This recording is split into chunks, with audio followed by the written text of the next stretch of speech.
their project is called Ground-Based Sense and Avoid. And it's, I guess, an Ericsson spin-off, really.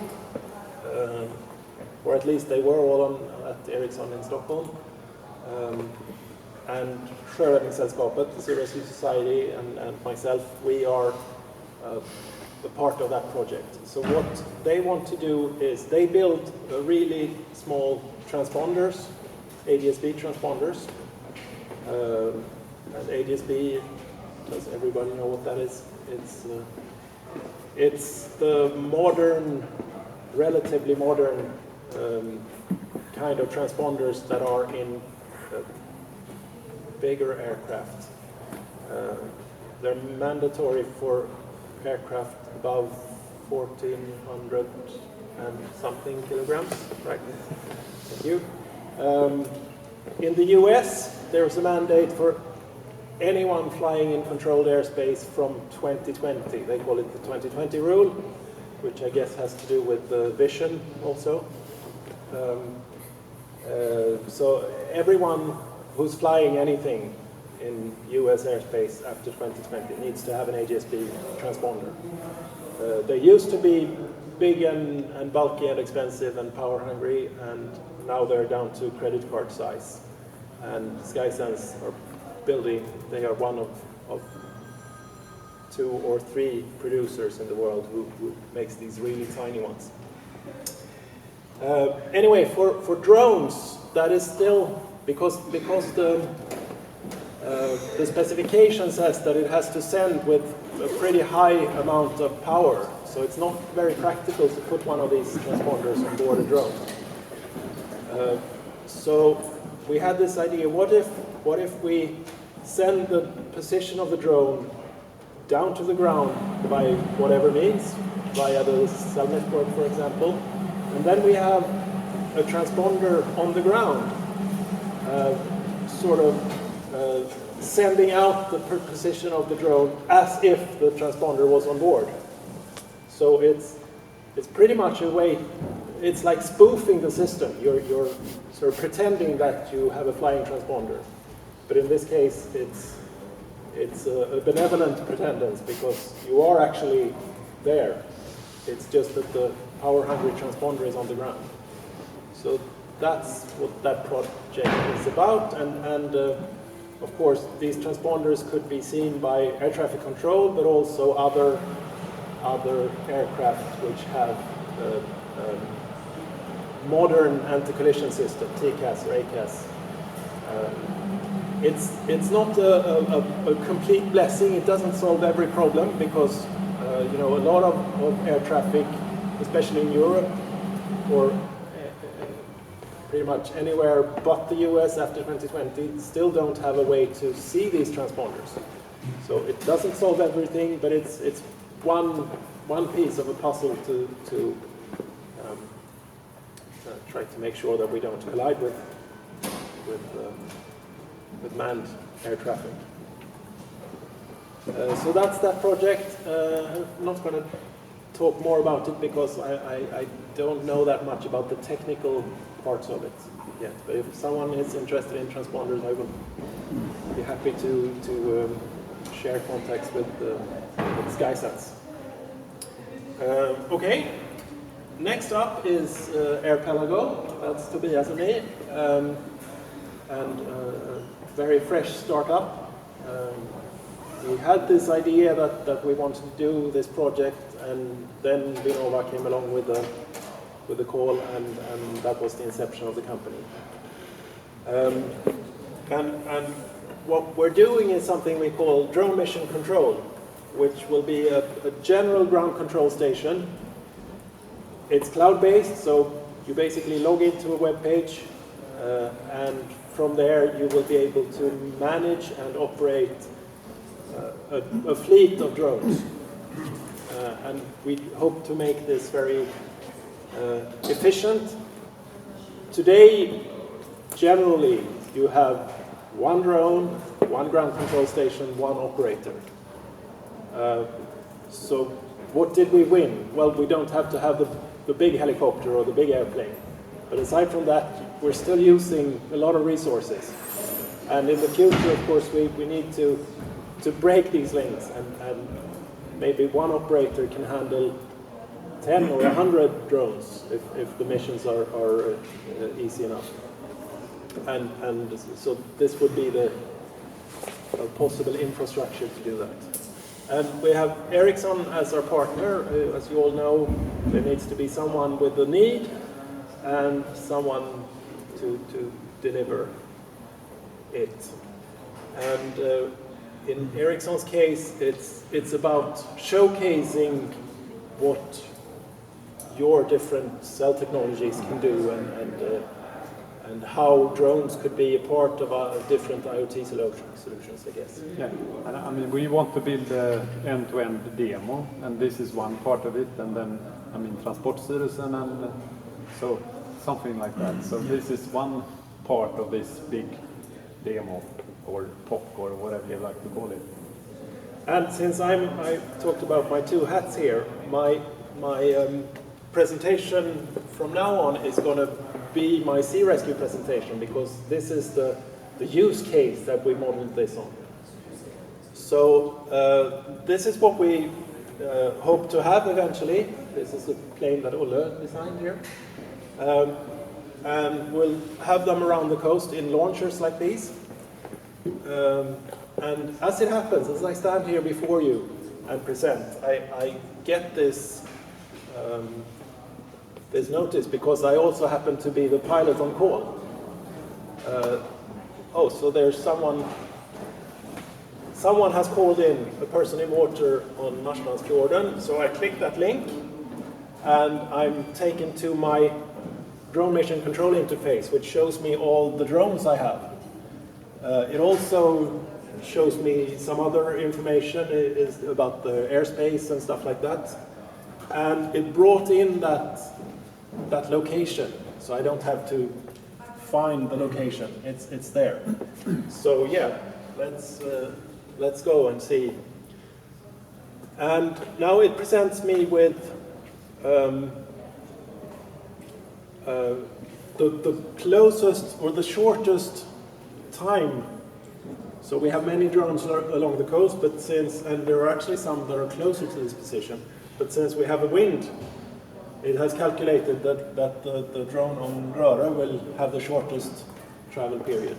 And it has planned a route for me, pre-planned, which goes outside any population and so on, and it says that there are no airspace conflicts and so forth. I can change a little bit if I want. I have to go, whoops.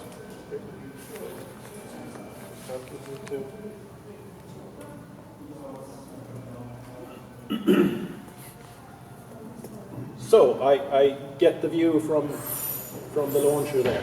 No kids climbing on it, so that means that I can go ahead and press launch. I think I made these in the wrong order. Anyway, let me press launch again. And up the launcher goes.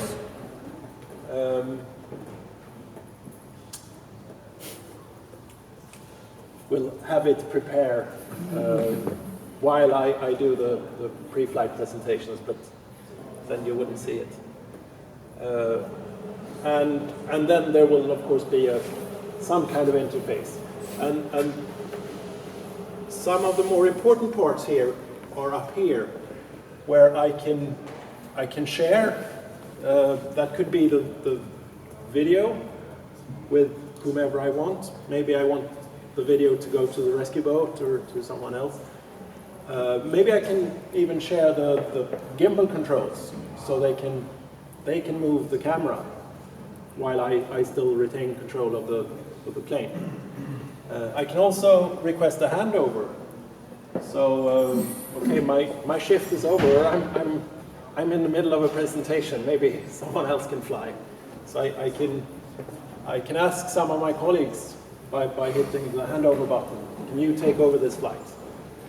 And that's one of the kind of things that's very difficult to do today when you have one drone, one ground control station, one pilot. So yeah, basically, and of course, this is what we are looking for in the sea rescue case. We want to send the video to the rescue station, so they can see what's awaiting. So basically, we're sort of breaking that link. One drone, one station, one pilot, and trying to make it cloud-based. We'll make it very plug-in centric, so we'll have very few functions to begin with. Then we can have all kinds of functions later on. And this is us. I think one of the purposes with this day is to show each other what we're doing, and if we have an offering to the group, we can share that, and if we need something from the group, I think we can talk about that. And for us, we would be very happy if someone at the end of their project wanted to use our ground control station for their demonstration. So if someone is interested in that and it's not too far from our core product, then we would be very happy to try and accommodate that. And also if someone has some kind of plug-in-ish functionality that they need to show, but don't want to do all the rest of the programming, well, maybe then we can open up, share our APIs with you. You can do your plugin and have that button or that functionality in the demo. So, yeah, please feel free to contact us. Any questions? We already have the web interface. No, we don't have anything yet. Some strong opinions about how things should work. So no, we don't have anything to offer today. But next summer, when it comes time for demonstrations, we think we will be ready to open this up. And we will run this as a Ericsson Garage project. I mean, so we are putting in, we have got a little bit of money from Vinnova, but we are also financing it from Ericsson, so we have to, since we are a big company, we only get like 30% of funding from them, so we have to spend the other part from Ericsson as well. So we will help and support and hopefully find designers with knowledge about how to do it in the best way and so on. So coach and support from the Ericsson side. You will have this web interface in the end. Yeah, that's and I guess it would be a little strange if I bought it, if I personally was the one buying it at the Sea Rescue Society, but I think that's sort of our goal, that I can buy it. and many others. Why I'm asking is kind of I'm from China, so we invest from the technology. Yeah. And we basically have foreseen the project. And one idea is now we already have this web interface for the routing system. The weather routing system. We have to see how the weather looks like. And we plan the route, find the best route the vessels can go to the destination, but not for the rescue, for the commercial vessels. Yeah. And on the aspect, we also want to, based on maybe the new, the method is called the European project. And we say some kind of commercial. And in our case, we have Chinese transport, another project working on the autonomous vessels, also with the Vinnova together. And we also want to have this web interface. And then to put our, we will have 3 autonomous vessels, ships. Yeah. So, if we have the same aim to build this web interface, I mean for the jobs and we have also for the vessels. Yeah. So Let's discuss more. Let's talk. That's why we're here. Yeah. Hi, I'm Don Olsson, Space Electric. We will present last. I have a question of order.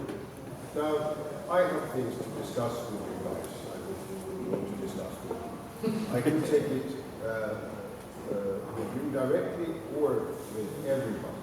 I have a feeling that perhaps it would be interesting for everybody, but I have the fear that it will take lots of time. How do you want to? So in the end, we can stay here after 3 o'clock when the presentation finishes. We can be here, we can mingle around until, let's say, 5. So we can meet each other. You can grab a table and you can grab a whiteboard. I think we all are into the demo hell there. I've been working with these Ericsson guys. I've been there myself for many years, and it's a tough call to make things really work. But we need to start somewhere, and I think it's very good that we have this opportunity. I think Vinnova did a very wise move to set this off. I think the time was very, very good and really challenging. It's really interesting when we talk about ground stations, because that links into our project next step. And I think there are going to be more of these links this day.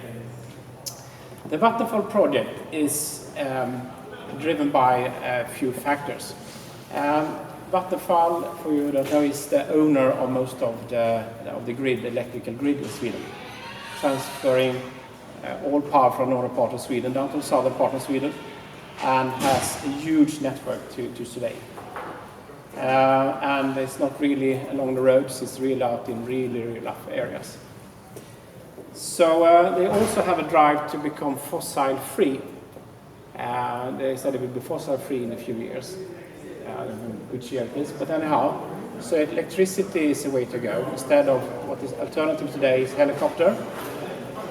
Helicopter has its advantages, but also disadvantages. Here we go. This is Hugo Lasse, by the way. My name is Anders Dyre, and we come from a company called Swedrone, based in Gothenburg, and we are reseller of drones and have a long background from drone business. Hugo's father, by the way, has been a helicopter pilot and done his 10,000 hours in helicopter and done a lot of grid surveillance. So he have a lot of good and really bad war stories. It's a dangerous thing to fly in our lights. And there have been quite a few accidents over the last 20 years in Sweden. So the environment is very special, and there's no roads, and it's really remote, so we need to come up there somewhere. Also quite costly to do the helicopter thing, and you are quite dependent on weather. You need to reserve the helicopter for a certain time, and half the time you can't actually get up due to other reasons. If we can do that by drones instead, we can work in other time frame systems. So it's quite obvious that this is very interesting. But then we have a number of challenges in the project, and the problem is, first of all, is how do we get power out to the drone out there? Because we have a lot of energy out there in the grid at very, very high currents. And how do we get hold of that energy? So it's quite an obvious idea that if you some way can tap the grid of electricity, we can use it to charge the drone. So that is one of the things. The other thing is then how we're going to control it. How we're going to fly the drone. So we'd like to do it as automatically as possible. And it's quite obvious that it would be a nice continuation to do by ground control. We can use some kind of, it might be for legal reasons that we would have to have some kind of surveillance, but we can do 10, 20, 50 drones at the same time. It will be of interest. We also have a challenge with line of sight that we started with. It's going to be an issue. How we're going to handle line of sight, because that will be a necessity to make this work. And then we have an environment as such, because you have very, very strong magnetic currents around these 400 kilovolt cables, which will be also a challenge. So there's a number of challenges. We're going to solve all of them in this project. So what Swedrone is doing in this project is what is the onboard part on the drone. How are we going to get we can take it from axe to loaf, if you call that. But we have the power, and how to get the 400 kilovolt or 130 kilovolt down to something useful for our environment. That is the Vattenfall part to do that thing, that transformation of the current.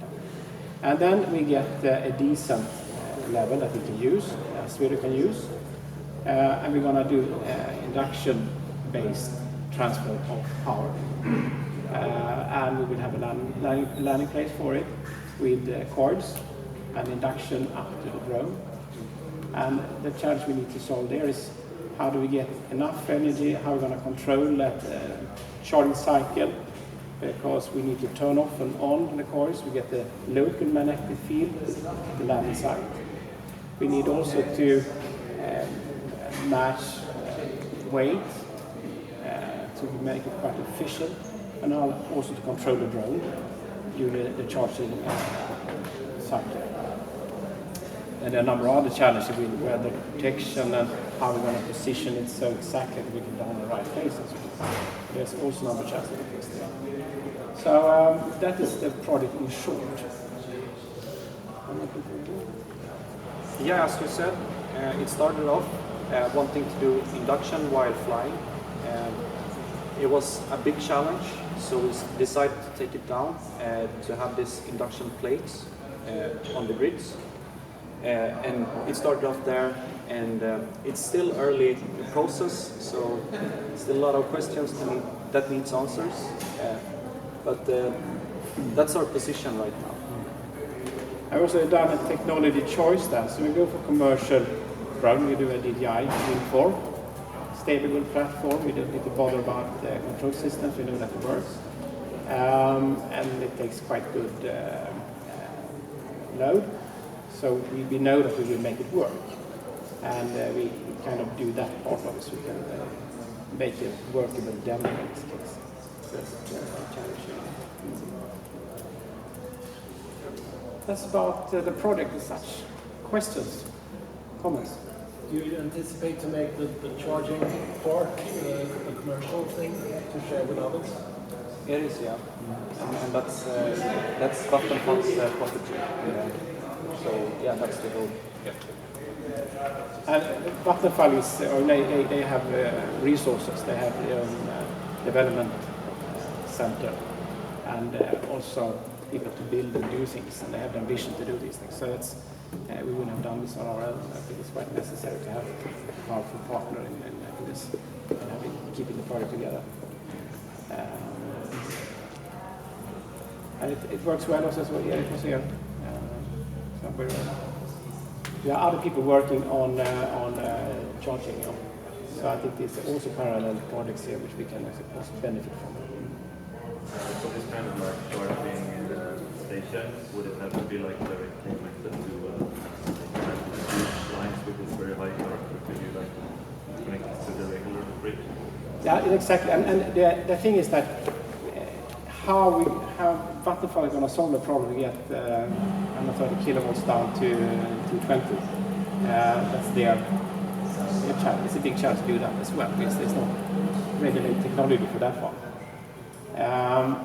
We're also looking at, for example, you have points along the line where you have where you actually land the drone might not necessarily be next to the grid.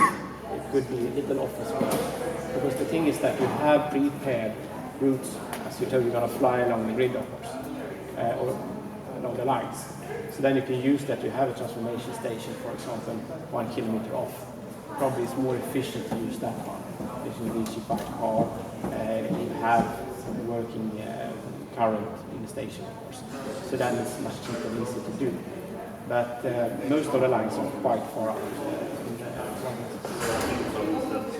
Well, in the future we want to have like a fully autonomous drone that you never have to like handle it manually, then it would have to land on the charger basically.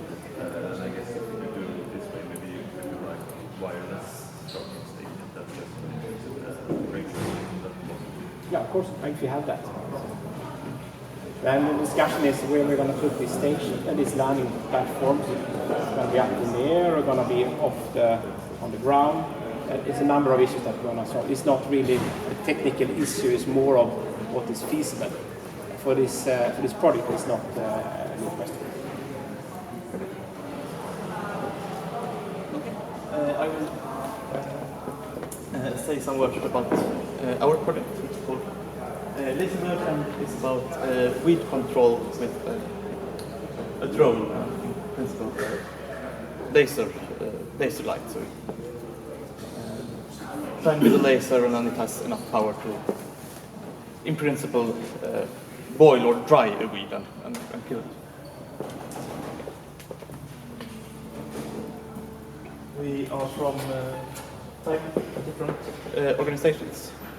Our project leader is Marvin Siebert from Uppsala University, who works a lot with like biological material and study that with how high power beams of different sources. But he's not here today. Professor Luger from RISE, who works a lot with remote sensing. Kent and Alexander Polson, who fly drones, so they basically do all our tests, because I think none of the rest of us actually know how to fly drones, so it's very, very helpful. Mark Hertz, who very good at imaging stuff. And my name is Gunnar Larsson, and I work at the Swedish University of Agriculture, and of course we are interested in using new technique in the agricultural sector.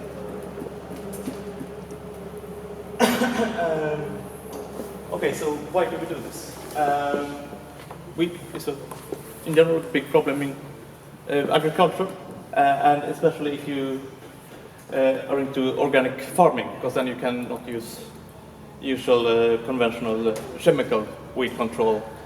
You often have to do mechanical weed control, which is very energy and labor intense and quite a lot more costly than conventional weed control. So then you have a bit more kind of opportunities to save cost and so on. If we have a drone, it can fly around. It can image where we have the weed, so we know that we do not have to guess by just walking along the field or something like that. But it can also go to the places where we might not have it over the entire field, and then it ways to drive over the entire field. Also, current tractors are getting bigger and bigger and bigger, and they compact the soil a lot, and they're getting so big that it's a factor to really think about. And lasers is one of the techniques that can use to be really precise when working with weed control. And one advantage is that it's quite weather independent. So, for example, one alternative is to use liquids that you target the weed with as well, hot water, for example. But then you are sensitive to wind drift from that will influence that process. Of course, quite a lot of challenges. Some include be precise enough. It's quite hard to get the drone to stand still and give you time to actually target the weed. We also want to have enough time in the air to actually make this an efficient process. If we can just fly out and then run out of energy, have to fly back, charge batteries and so on, it wouldn't be any good. And we also need to have enough power to do what we do. So now I'll basically show some beauty clips that Mark has recorded from our experiments. So the first one is, I'm not sure if it might even have been just before we sent in the application, or really beginning just to it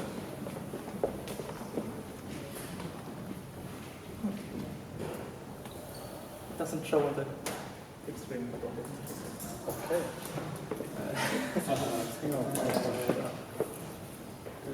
If you end the PowerPoint presentation.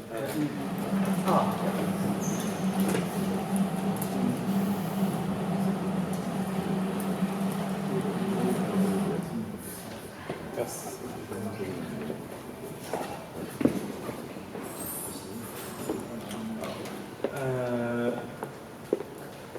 so here's one example. Try to get the drone as stable as possible. It's quite with the conditions, but as you see, it's quite hard. I mean, that's what it's still quite a simple test. So we have this mirror, for example, that we just put in place. So nothing fancy at all, but just to get the feeling for what we are working with.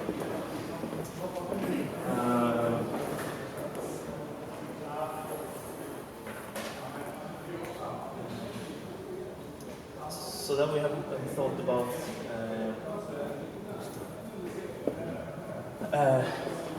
how would it work with legs? So one idea is that, okay, we have the drone flying around and then it will actually land. Because then if it lands, of course, then it's, in principle, should be easier. But it needs some work. It looks a little bit drunk and, yeah. Although in defence of the drone, apparently the controller was wired up the wrong way, so when the guy tried to go right, it went So yeah, we try other things and hopefully learn something along the way. Demo devil was there.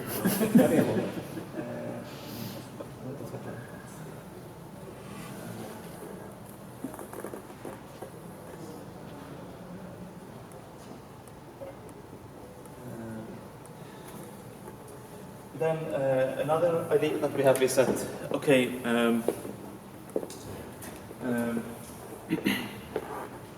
we might be quite limited with the amount of energy that we have in the battery and so on when it comes to managing a field. But if we can tether the drone, and then we can supply electricity that way, and we can for example, have optical fiber for a laser beam, so that we can have the laser inside of the field and do not need to have anything on the laser. And in this case, I think our experience was much more positive. It had a balancing effect on the drone. Do not have any video to compare with the first one to give you like how many centimeters, but it control it quite well.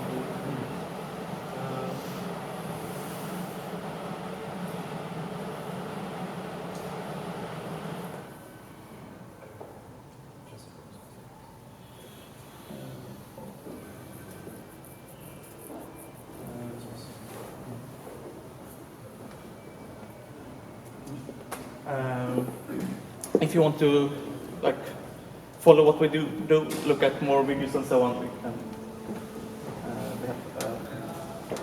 we have that Mark has set up. or indeed laserbird.se. Yeah. I didn't know that. Okay. Yeah. So that's what we have. Any questions? Yeah. Yeah, the alternative to have something on board and have a bigger drone and a more and then or a laser meter. How strong does it need to be, and how heavy is such a? So, in order to kill a weed, you need in order of some units of energy. If you manage to actually hit the weed and so on.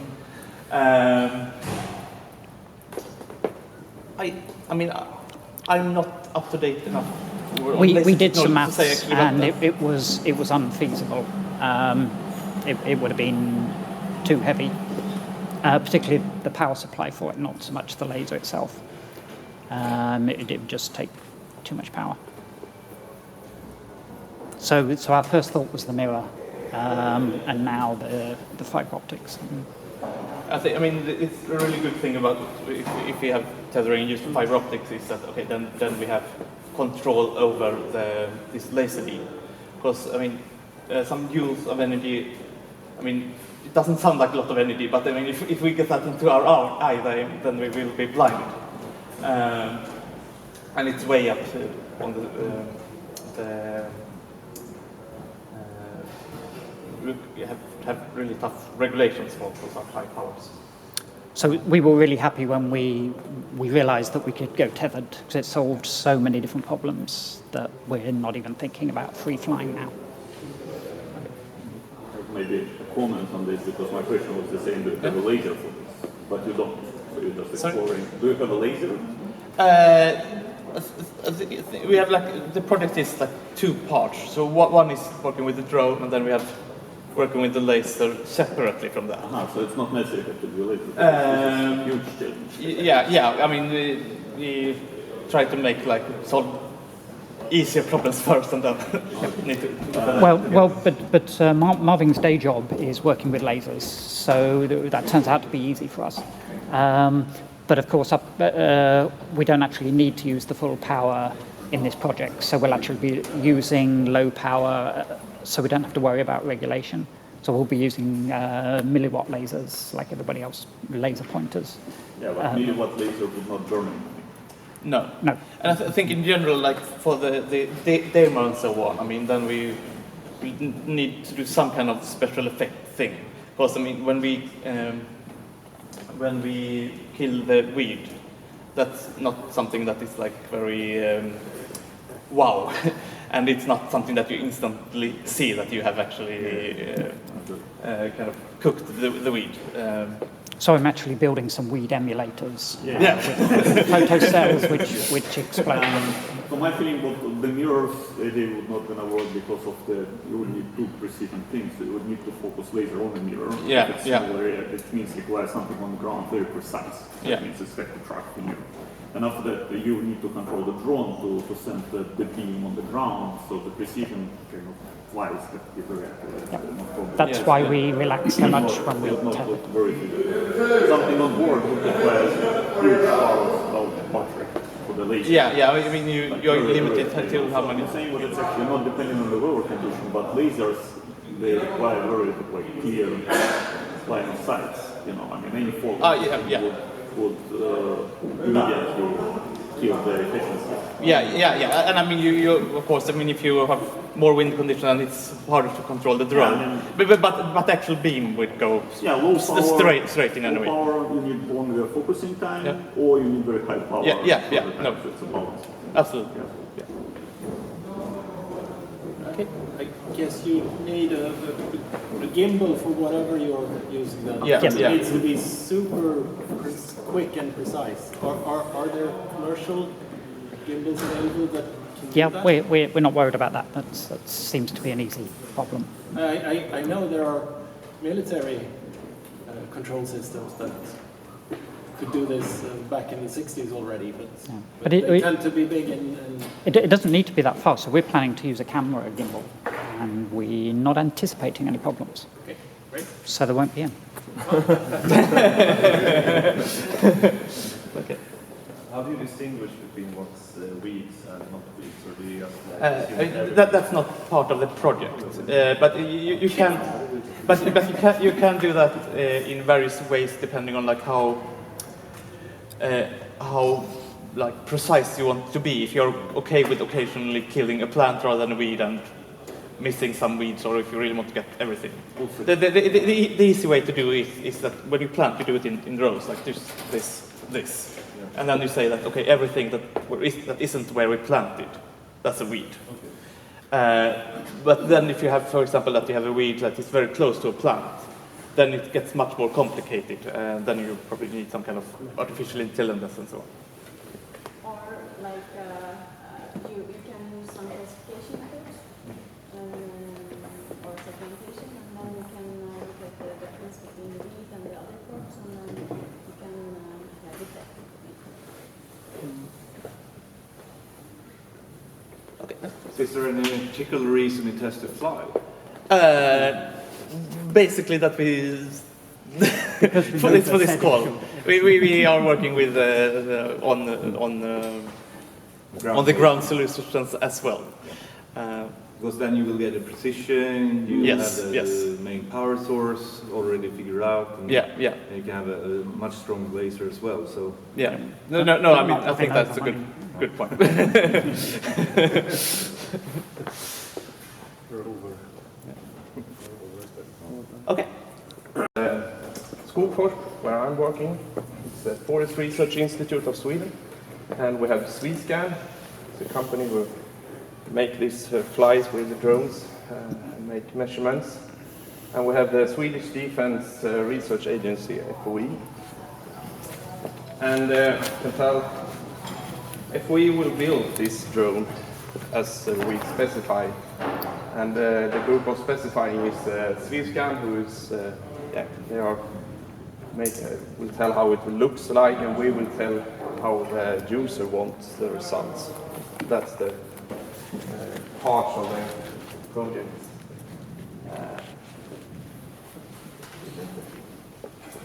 Short background to forestry and forestry planning, field planning in forestry today take place before all activities. Actually, the most important is before thinning and final felling. Thinning is when you are taking care of some trees, and final felling is when you are taking out the whole, every tree almost. We are visiting about 80,000 places every year in Sweden to make this planning. And on this site, we are measuring the tree. We are making assessments of considerations. We have to take care about if it's very wet, or we have some trees we want to want to cut down, things like that. And then we have to look at the driving conditions, also about if it's very wet, or it's maybe it's a lake or a river, a small river we don't want to pass. And everything of this we want to document. And we have another requirement from the industry. They want to know, for example, what kind of diameter every tree looks like when it came to the industry. So we have to both know how it looks like in the forest, and we need to know how the trees looks like when they came to the industry.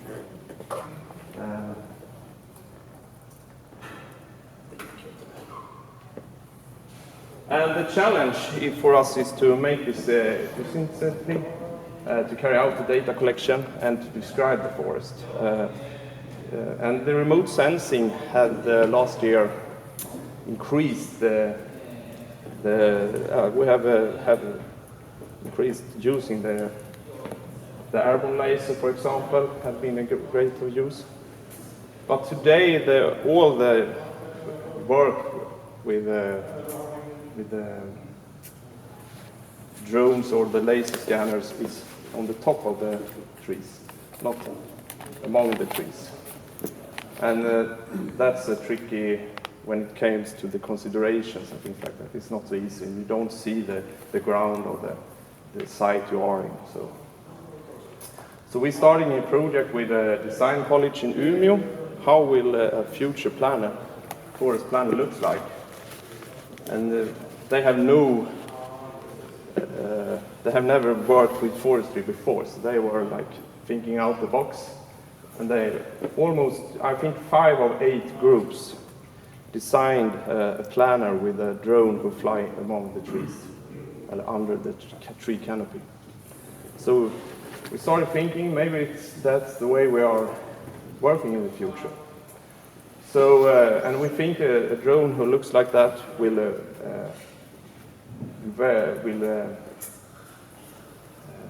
make the planning more efficient, actually. So. And if we just, and here is one of the examples. I think you will see the drone flying amongst the trees here in the planner. And the idea is that the planner makes the most important collection, and the drone just flying among the trees, avoiding the trees hopefully, and have a sensor. Maybe it's a laser, maybe it's a camera or something, to making the data collection about the trees. That's the idea.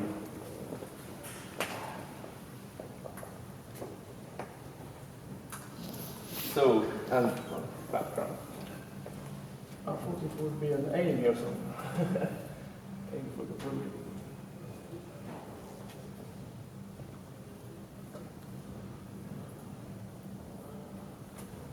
Yeah, project aim is to streamline forest data collection by demonstrating a drone who can fly among the trees, and with the possibility to make this data collection then. And we will try some sensors, but the tricky part is just to let it fly among the trees, avoiding the trees, and to make it fly following some paths that we are decided to fly. Yeah, and yeah, of course, it will be increased opportunities if we have if we can fix this, of course. And but I am not in the technical part. I'm from the user part. So if you have technical questions, you have to talk with the FOE, I think. Yeah, that was everything about our project. Questions? What is FE part? How they enter the project? They are built the drone actually from the beginning.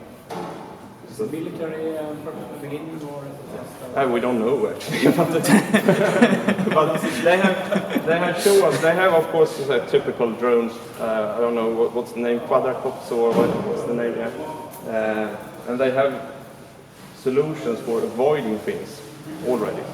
So just to put it in the same. But we saw them have build some cars and things like that, avoiding obstacles in the rooms and things like that.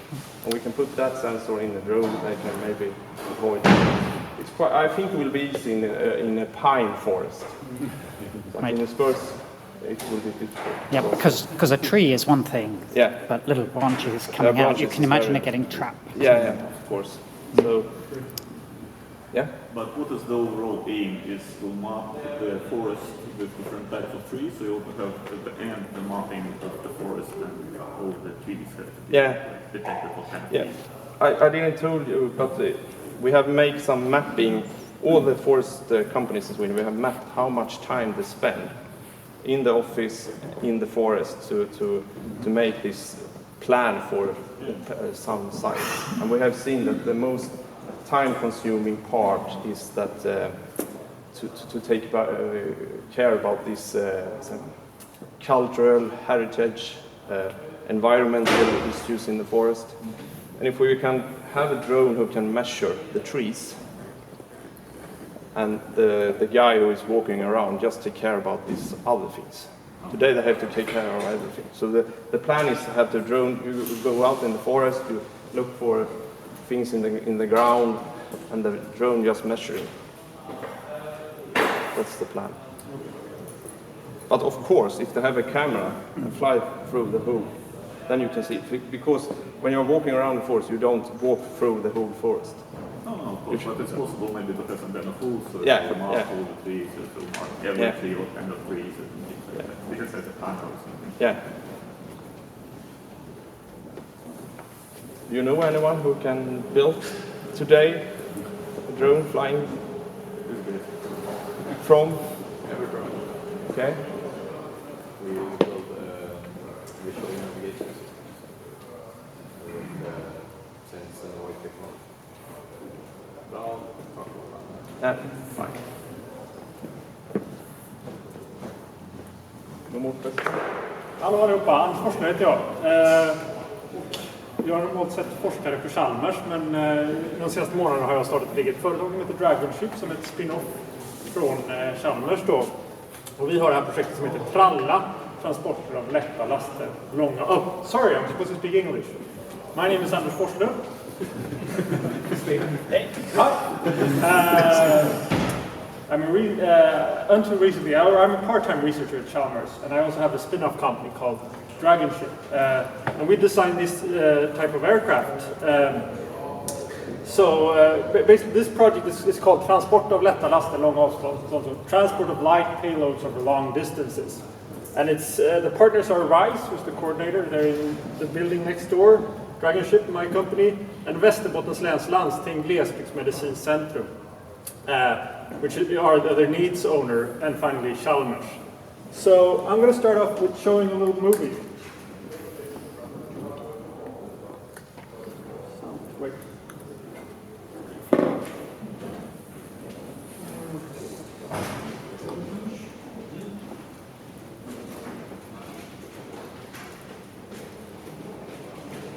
Okej. Det ska vara Kolla volymerna. Eller finns det högre alls?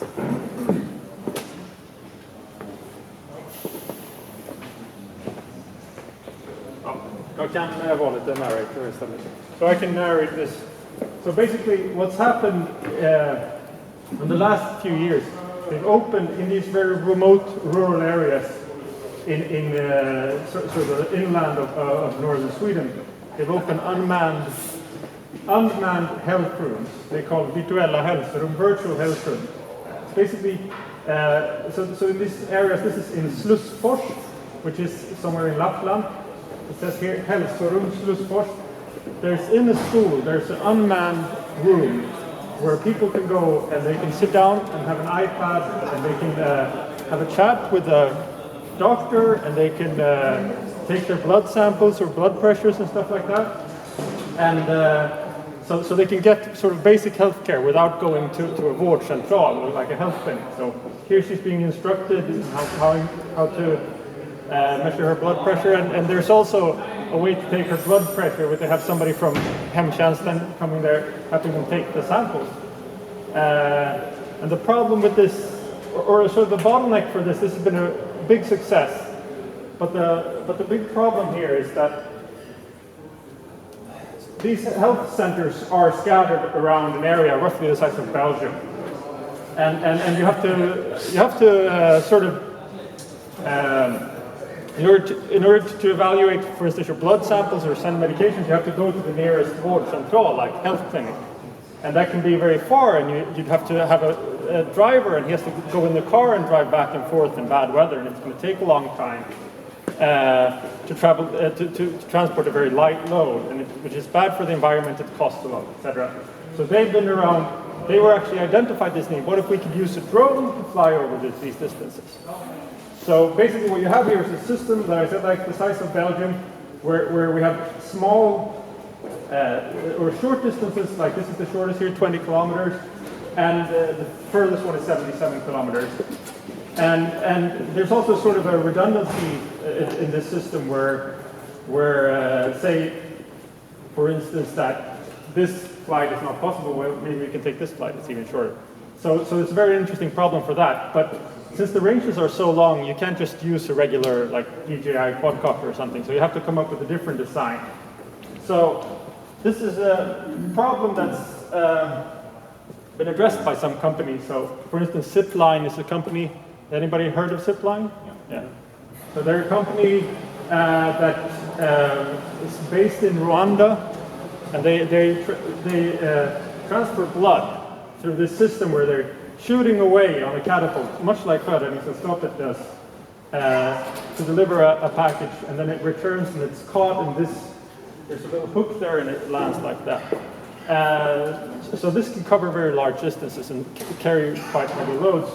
I think it's a very interesting design, and the thing about this is that it has to fly both ways.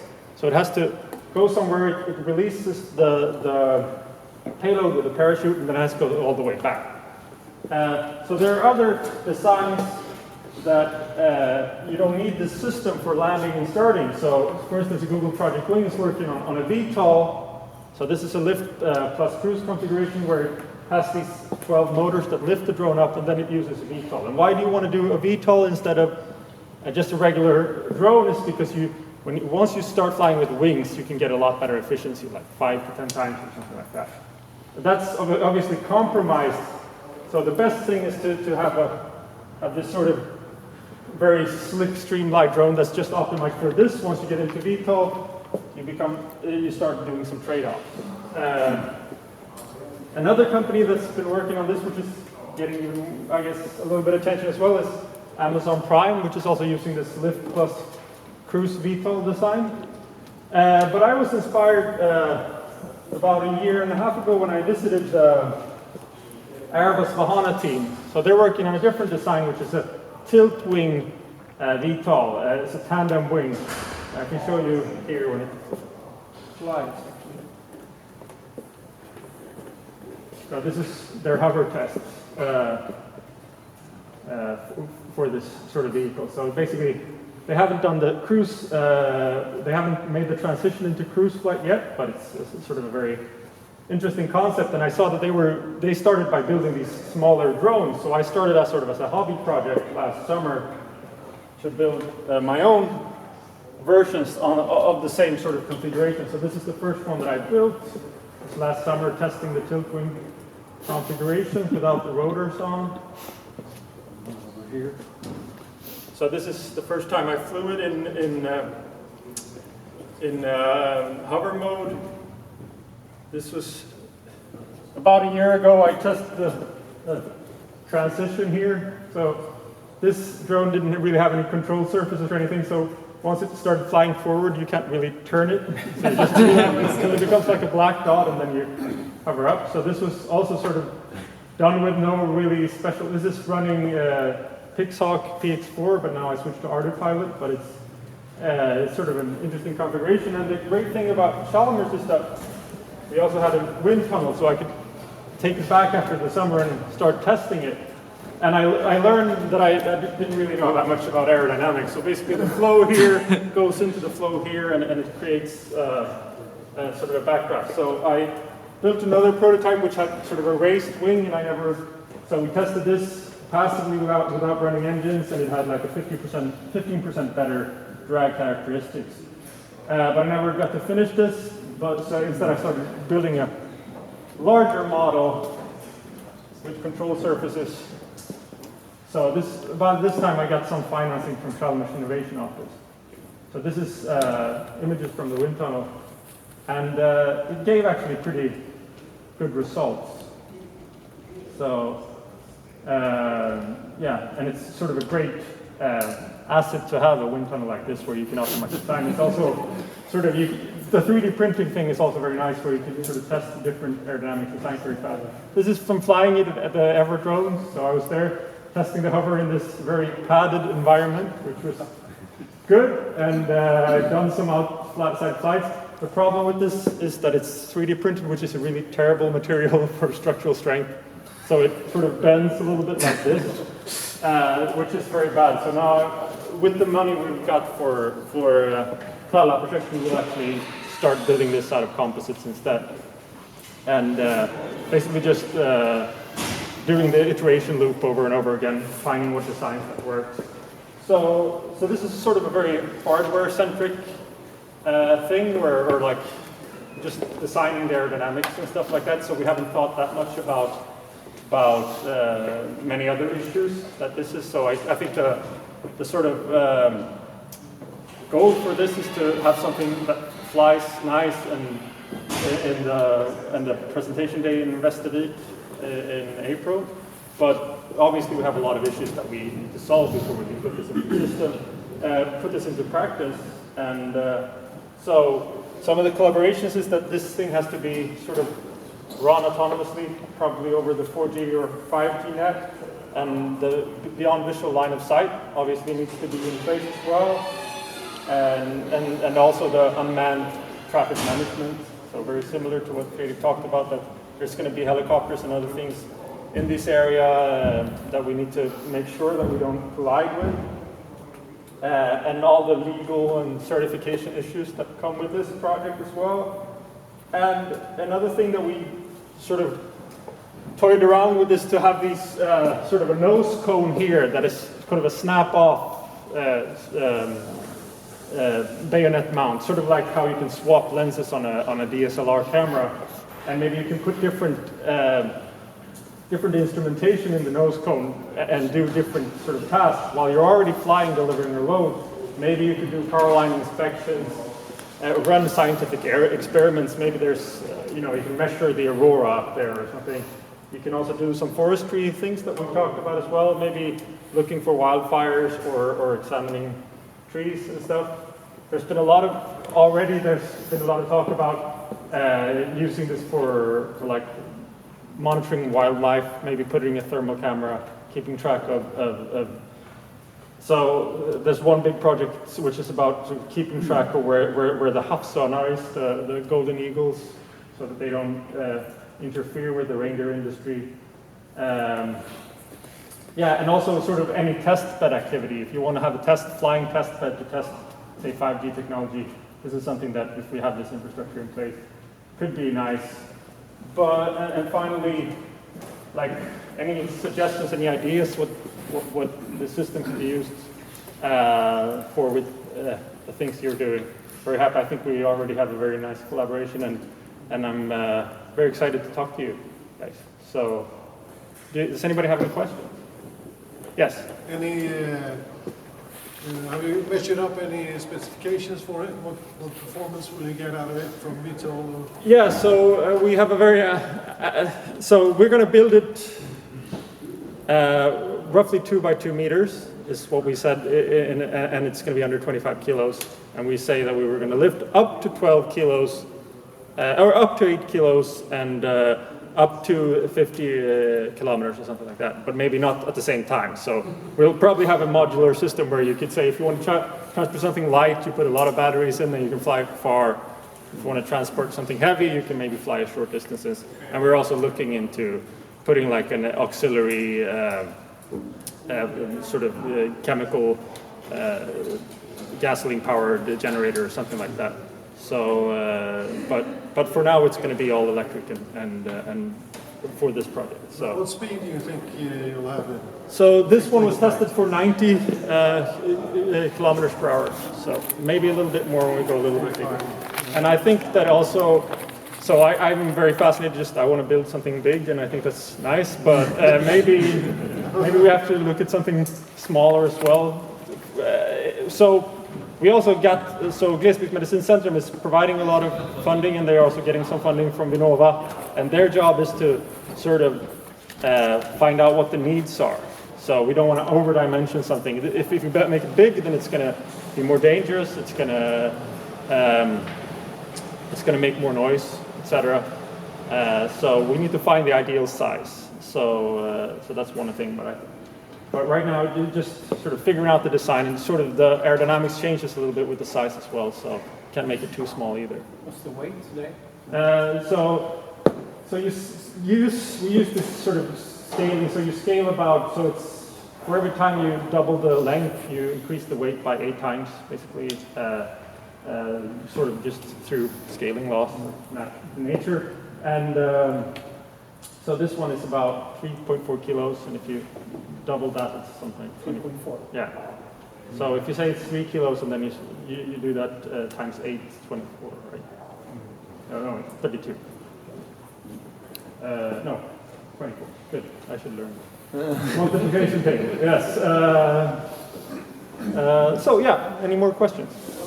Yeah. So it's a drone which will travel at a high speed, and it's a heavy drone. Do you have any kind of thoughts and minds in case of emergency fell off?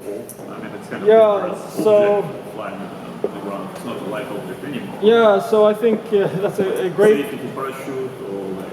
Yeah, so parachute is so when they're building manned aircraft like this, they want to have a ballistic parachute to save the entire aircraft. And so talking to the people in Silicon Valley that want to build these, to put people in and fly over Los Angeles, it's going to be a big deal. You want to have them to be like, they want to have them as 100 times safer than helicopters. But I think, so because everything happens, somebody's going to die. If you fly between Slussfors and Storuman in Sweden, and you fly over the forest, I mean, you could end up somewhere bad, but you have much more margin. So I think this is something that's, you see all these companies that want to, do pizza deliveries in cities and stuff like that, and I think that's pushing it too hard. We should use the fact that we have low density, sparsely populated areas in northern Sweden where we can create a using it on the place where there's no people, all providing some kind of safety. Yeah, exactly. And but having said that, we also need to, of course, first have an air traffic management system, have this connected so that it can tell its whereabouts. And if that shuts down, it should have some sort of obstacle avoidance, etc. So it doesn't. So you have to have like several levels of safety. And yeah, cool. So thank you. One of Europe's leading TIC company, testing, inspection and certification. And I working with drone inspection and non-destructive testing, and I'm a inspection guy. And then we have spot scale, and then the specialties in algorithms and making 3D models of photogrammetry. And they will be the developer to do this software that I'm going to talk about.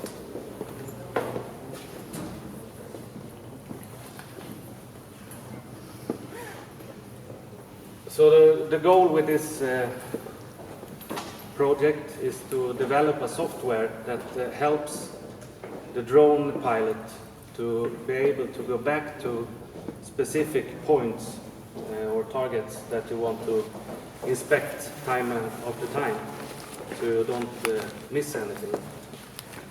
And before the summer vacation, we did a quick test, and we take this building and what a gift.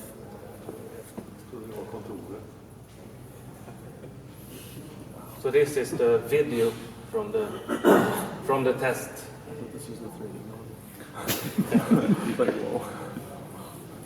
Here is the comment to that. So the test was to circle around this object and then get into specific points. So here you can see the point cloud from that test. Here is the 3D model. So the first time when you want to do the inspection, you must have much data to be able to build a 3D model. And then when you have the 3D model, you can put some targets that you want to inspect the next time that you want to do a follow-up. And this program is going to help you going back to specific points and then green mark that target so you know that you have all the data, so you don't miss anything. And the advantages of this program will, there's many aspects of it, but you don't have to, it doesn't matter who is the drone pilot, because this program will help you to be sure that you have all the specific points that you want to look at. So we can have a object, and then we can call in other guy that's a drone pilot, and he do the inspection, but he don't know what to inspect. But this program will tell him what to inspect. Yeah, and I can say that one of the big difficulties for the spot scale, the programmer, was to take a picture from the live feed from the drone and send it to the software and have the software to analyze it in real time. But that problem is pretty much solved, so we have done a great job there. We have come pretty far in this project already. Yeah, that's that. Questions? What is, when you say real time, is that Yeah. real time? It's pretty long now. It's almost 5 seconds. So now they're working on tuning down, fine-tuning this program to get that down to maybe 1 or 2 seconds. Because I'm flying and have my little screen that I'm looking at, and then I have a laptop with a 3D model, and it knows where I am, and I have the specific points, and this program will help me guide me to point of interest. Where in this 5 seconds is what takes the most time? Is it to do the image analysis, or is it the transfer? I can't answer that because I don't know how they're working. I'm the drone pilot and I'm the inspector of the object. and Spotscale is the developer of the whole program with the techniques. It would be the image analysis, the image matching and 3D modeling. Probably. So the program will be transferred to the drone that will fly the same path, simultaneously. Understand what I mean? In the future, it probably will be autonomous, but now it's manual. So you won't get the picture from the same place? Yeah. As you had the first time? Yeah, that's the point, to get the exact from the exact same location as before. So you can, for example, if you find a crack in a concrete structure, you will able to get the exact same picture time after time, so you can see if the crack is. Yeah, but how can you place the drone in exactly the same position if it's flown manually? The program will help you to guide, so you get to the exact same.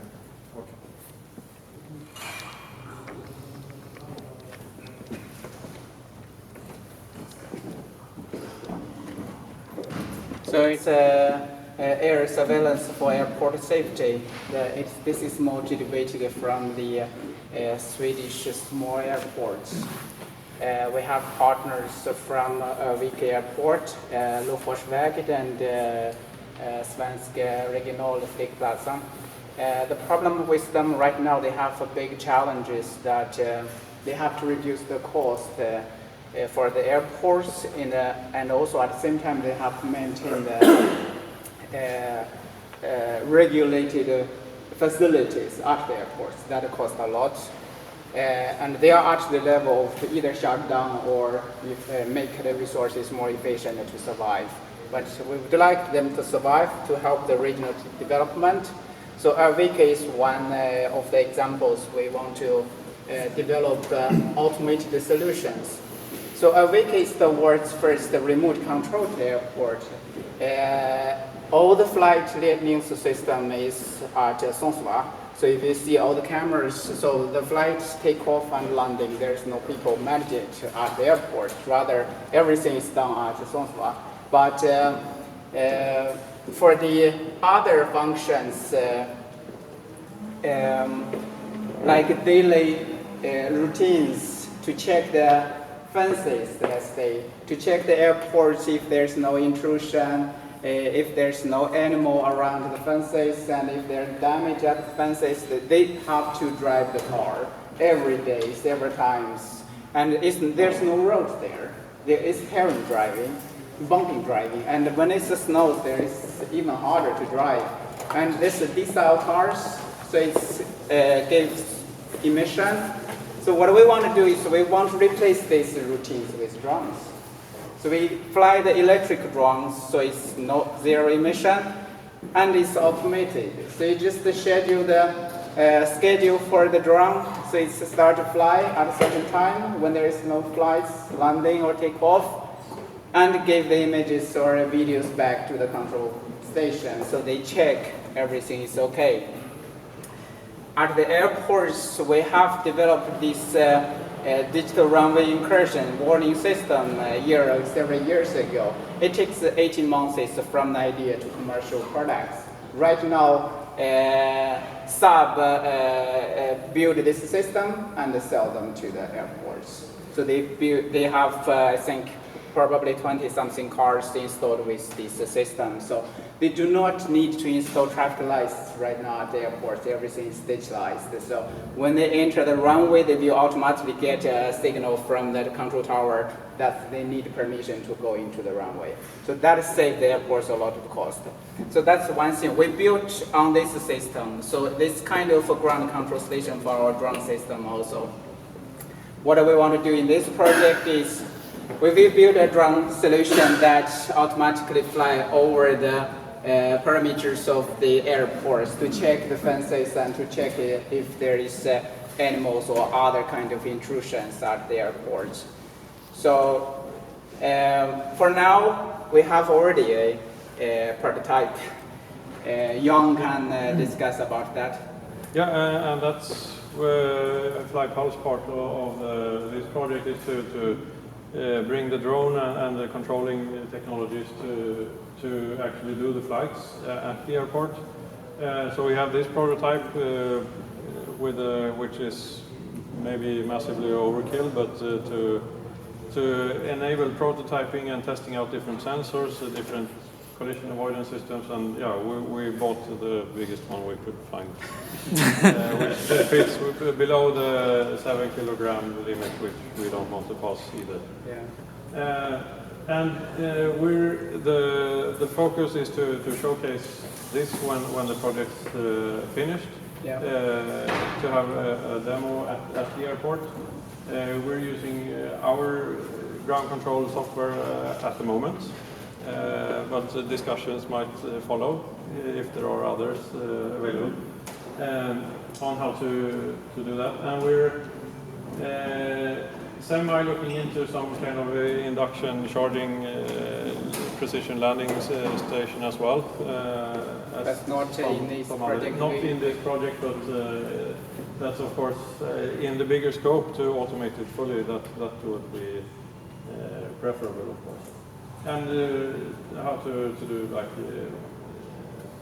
the communications, which I guess we're repeating what everybody else has for problems. And since we're flying at an airfield, getting permission to fly is quite obviously simple.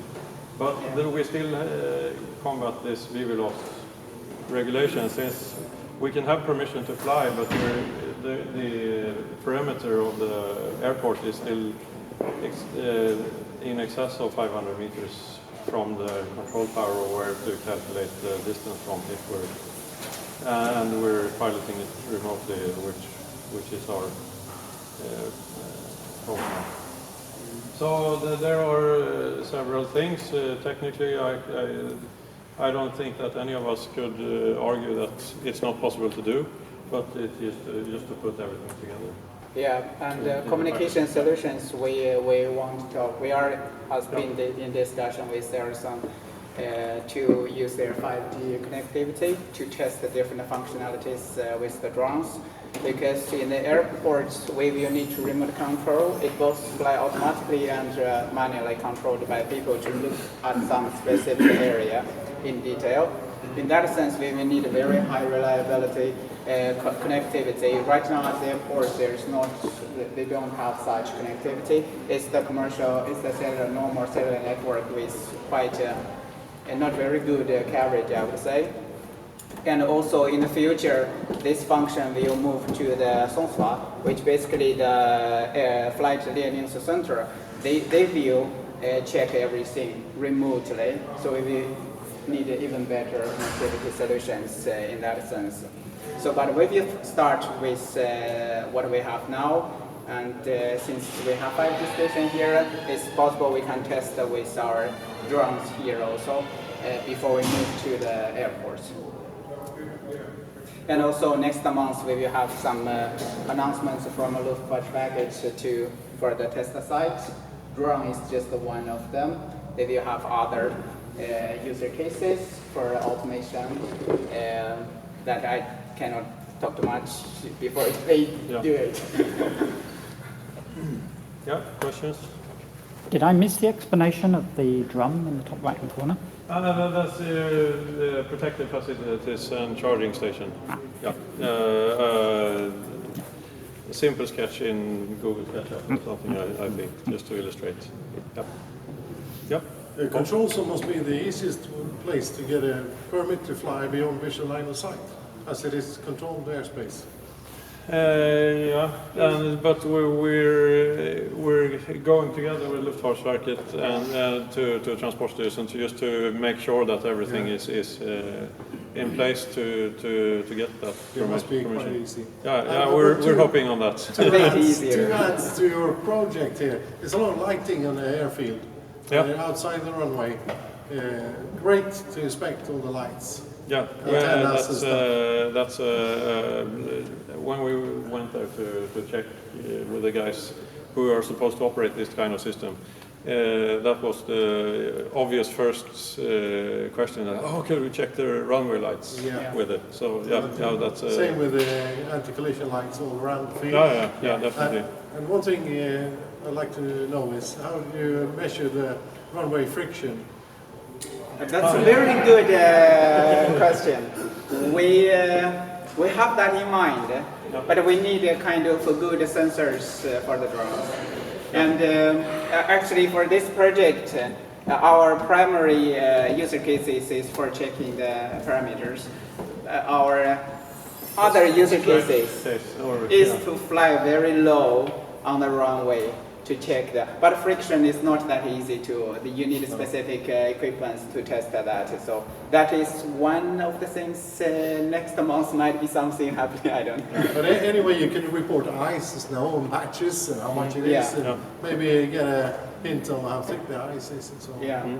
That is one of the user cases we are looking at now. Yeah, but they need that. As a start, I think getting the automated drone system there, and then that's just a matter of which sensors to put on it and how to use them and process the data from collected. Great fun. Yeah.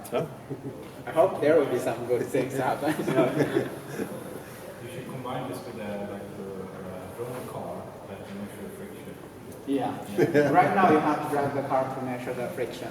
But we are thinking probably drones can be used some way, one way or another, to help them to measure the friction. But we have to think about the cost and the equipment. That sensors is quite expensive. It doesn't have to be a flying drone, but it can be a driving drone, which is also autonomous. Yeah, they have cars right now to do that. Are you using some kind of redundancy communication system, or are you bringing LT? Or we're going to do redundant systems like a radio link as well. Since we're within a quite limited area, we will have visual line of sight, and we're looking to that. But the main source of communication, of course, since the system is built around using the user should see the video. Because that's the objective of the drone is to provide the image feed. So without a good high bandwidth data link, we're kind of blind. But as a fallback, to have a secondary control of the drone, that's Have you thought? I mean, if you thought about a second control system, which frequency are you thinking of using? It was one of the open ones, like 433 or 868 megahertz. But they're not allowed, right? It's allowed. Yeah. They are at an airport. Yeah, we need to check that. Because I think I'm asking because I have a similar project going on, and it's the frequency that's going to be open for this is 5 gigahertz to 5.5 gigahertz. And you're not allowed to bring in 2.4, 5.8 gigahertz on the airport area. So LT and when 5G is here, that will be okay. So you can use that. Look it up. Yeah, definitely. Yeah, the communication solution is one of the challenges for us. Yeah, and part of the project how to solve it. So And especially right now at the airport, they don't have very good LTE connection or 4G connection. For transmitting the video, we have to find the solutions. Also, we can test the 5G here, but there we have to think about probably mesh Wi-Fi to transmit the video because we have to fly like 5 kilometers away or something somewhere. The Wi-Fi probably not work. We have to make a relay node somewhere. That's one thing. For the control, we will go through different channels, both the 4334 or 896 or some megahertz there, if they can be used, and also through the LTE link to make sure the control information goes through all the time.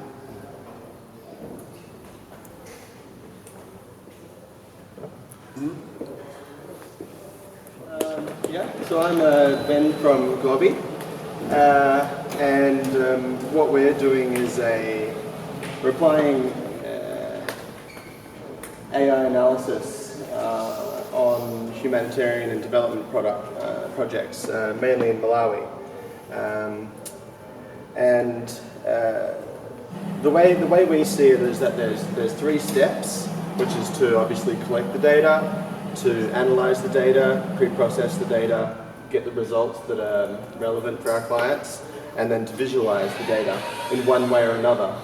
And in our experience, the 3 different parts of this can happen in a multitude of ways. We can collect the data ourselves, we can outsource the data collection to a partner, we can get access to already existing data. So we're incorporating this into our sort of process whereby our clients can come to us and however they want the data to be collected, we can sort of facilitate that. And the main thing we do is we want to, within this project, is to analyze flood data.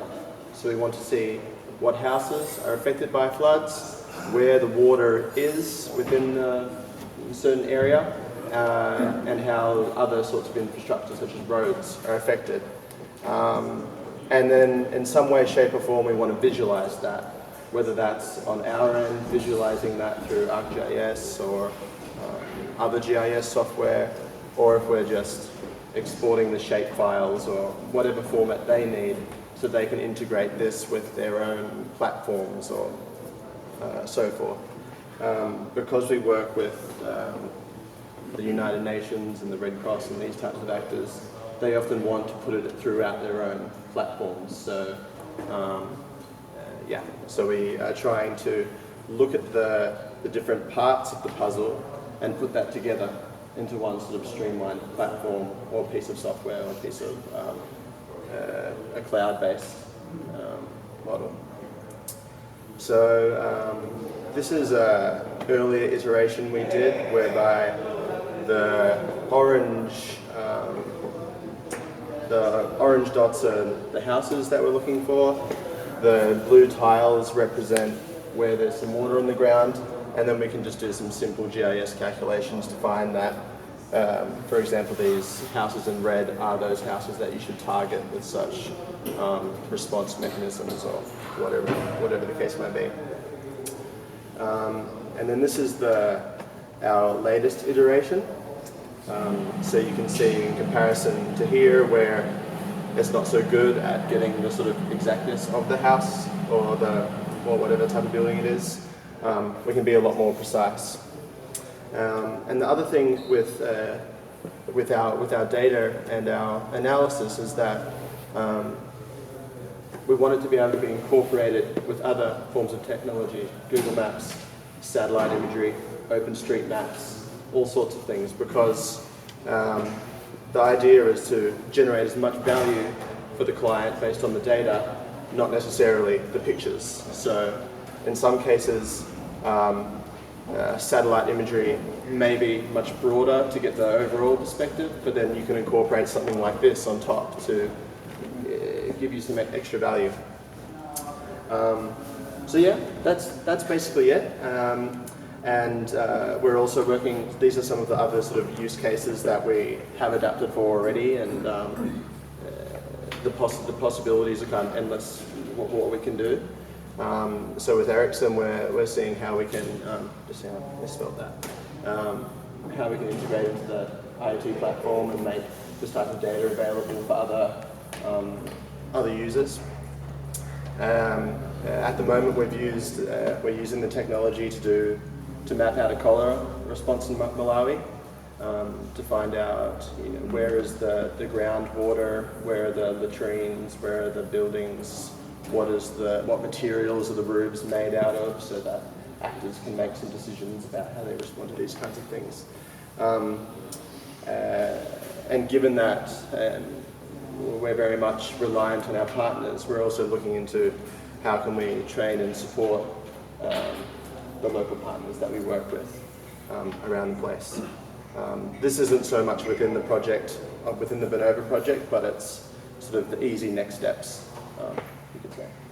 So yeah, that's it.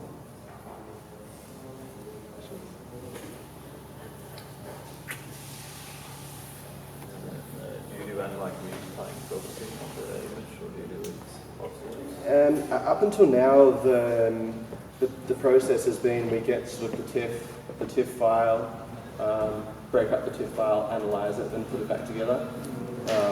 But we're experimenting with ways where we can do this offline and do the photogrammetry on this rather than on this. So putting together this type of imagery is much easier than is putting together this type of imagery. So that's one thing that we're experimenting with, but this also depends on the first step in the pipeline, what kind of input data you're being fed. So yeah, I mean, the AI part of it is obviously like a very essential part, and we have to be focused on generating some sort of level of accuracy, but the value comes from putting the whole chain together in a sort of easy-to-use way. I mean, we all face the same problems in terms of data transfer and analysis and presentation, so that's what we're focused on doing. Yeah.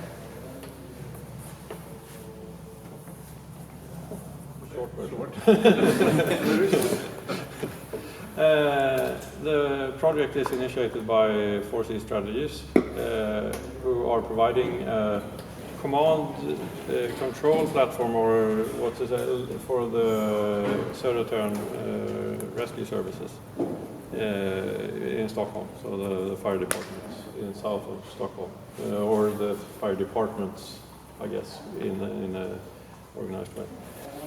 So 4C Strategies are doing a platform that is distributed. You could log in with your device, your iPad, or in the command central you have the computers and web interface.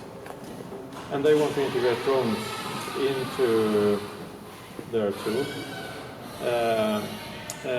Because the fire department, they see that drones are useful in some sort of way or form. And they have a couple of use cases they're looking into, and they've contacted us at Flypulse to provide the drone service. And that has been just very short. We haven't had a major kickoff for the project yet, so what it will entail is still hidden in the shadows of the future. But there will be drones included and possibly fire.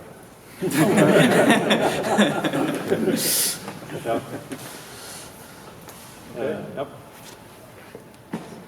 If there are any questions, I probably can't answer. So the main idea here is to develop the autonomous drones for recons the fire stations and provide the video streams for the rescue services.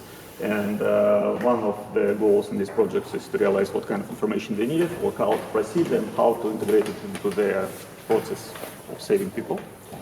Calendar synthesis technique, providing the help to the drone to the image recognition, and they have some expertise in machine learning and artificial intelligence, and this is what we're working on. So to improve the navigation system which every drone develops. Yeah. And Emil is a short, I believe. Yeah, I didn't really prepare. The drone and some slides about the project. Yeah. So basically, the system that Everdrone develops is a software for visual navigation that, compared to today's system, only relies on GPS, for example. We can navigate without the GPS, which enables maybe urban areas with bad reception, a lot of disturbances, and so on. Our intended business model is to be able to provide this system, enabling other people with an idea of using drones to making them able to fly with permission from Transportstyrelsen and so on. So we have these sensors equipped in our drones, and basically it's a sense and mode system. We have the ability to avoid humans, avoid buildings, trees, and so on. And in the Vinnova project, it's our task is to make this an autonomous mission, because if the räddningstjänsten is going to fly a drone today, they need to maintain that knowledge. They need to maybe take 1 or 2 firefighters to fly the drones, and we want them to have the sight from above with just a push of a button. So, well, that's the short word version. Didn't really prepare the speech, so questions? The avoid system, will it avoid moving targets? Yeah, absolutely. At what distance? Because we have we generate a point cloud in real time, so you could basically let a child fly our drone without being possible to crash.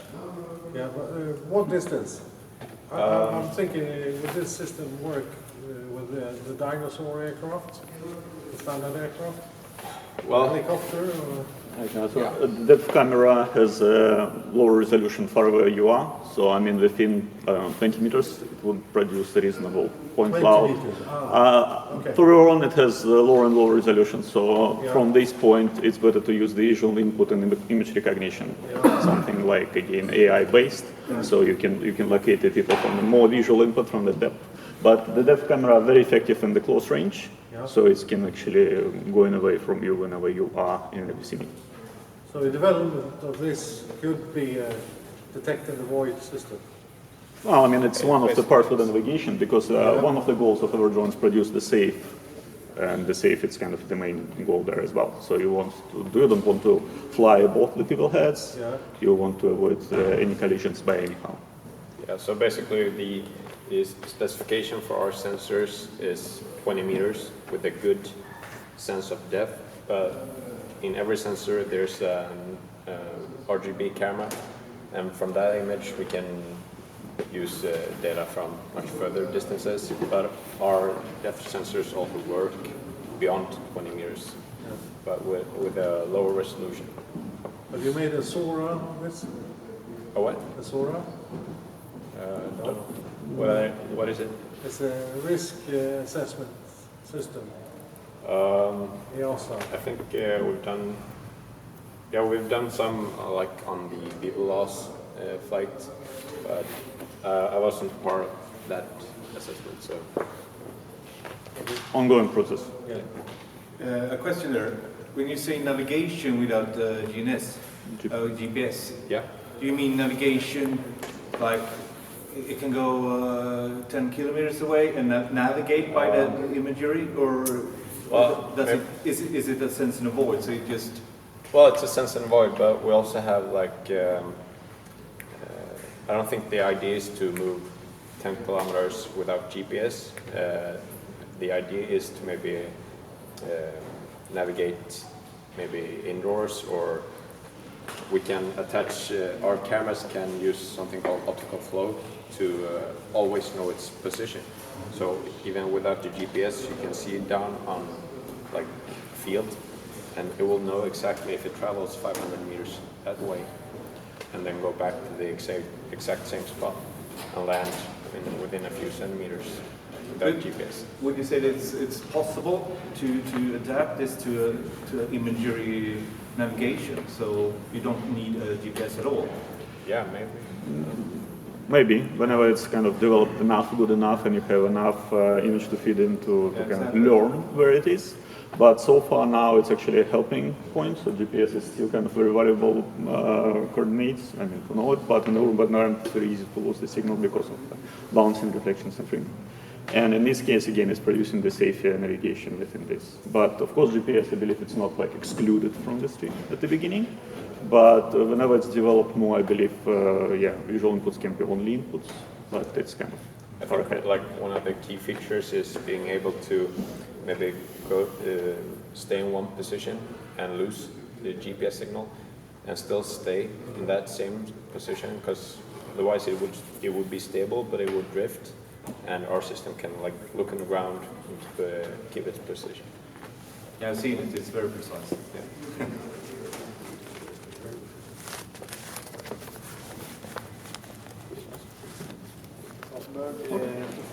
Robert from Rice.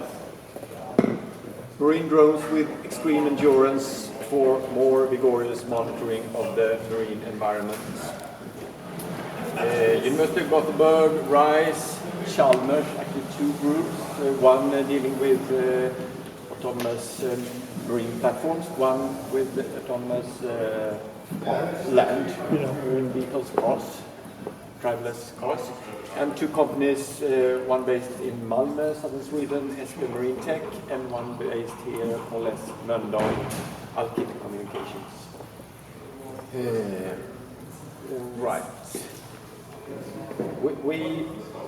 Our project involves drones moving on the sea surface, and I believe that we are sort of the odd project out a little bit within this group.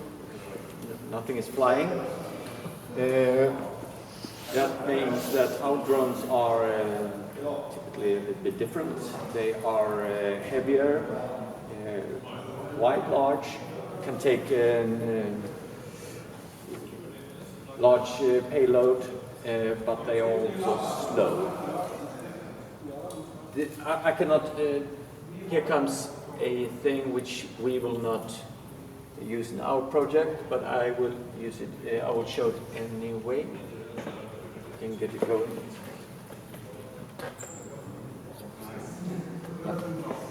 This 7-meter big baby is being delivered to Gothenburg as we speak. There's a press event this morning up at Kristineberg. Hopefully it will be on the news tomorrow.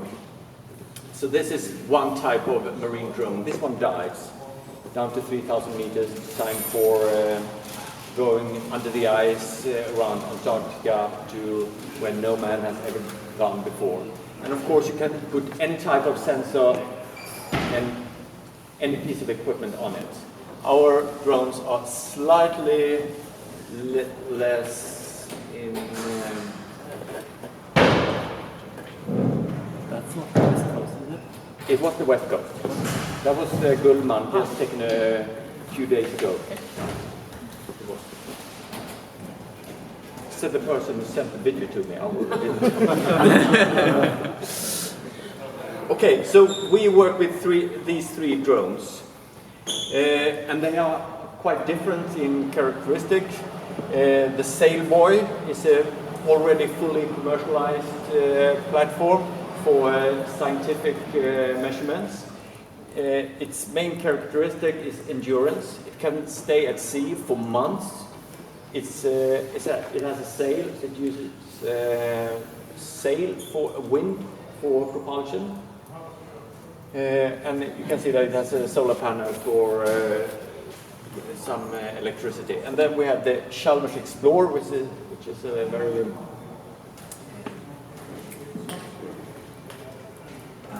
experimental platform. Yeah, it's a prototype for a prototype, actually. And then we have a platform that actually will be built during our project. We call the ASV for Autonomous Surface Vessel. The big submarine, typically called AUV, of course it should not be confused with the UAV. AUV for Autonomous Underwater Vessel. Acronyms are difficult. Okay, let's take a slightly closer look. You see the sail. It's not a good sailor. This is a slow one. It goes maximum speed through the water of around 3 knots. And when it goes against the wind, it has a tack, which means that it will be even slower in the preferred direction. But it is an already working platform. It is just at the moment crossing the Atlantic Ocean. It's no coincidence that it's going from the American side to the European with the wind. And it will perhaps be the first. It's contesting in a chase with other platforms. It will perhaps be the first one unmanned platform sailing over the Atlantic Ocean. It's another characteristic of it is that it's extremely robust. You can just throw a rope around the sail and pick it up. It has handles. Anyone can just pick it up. You can more or less launch it by just throwing it overboard.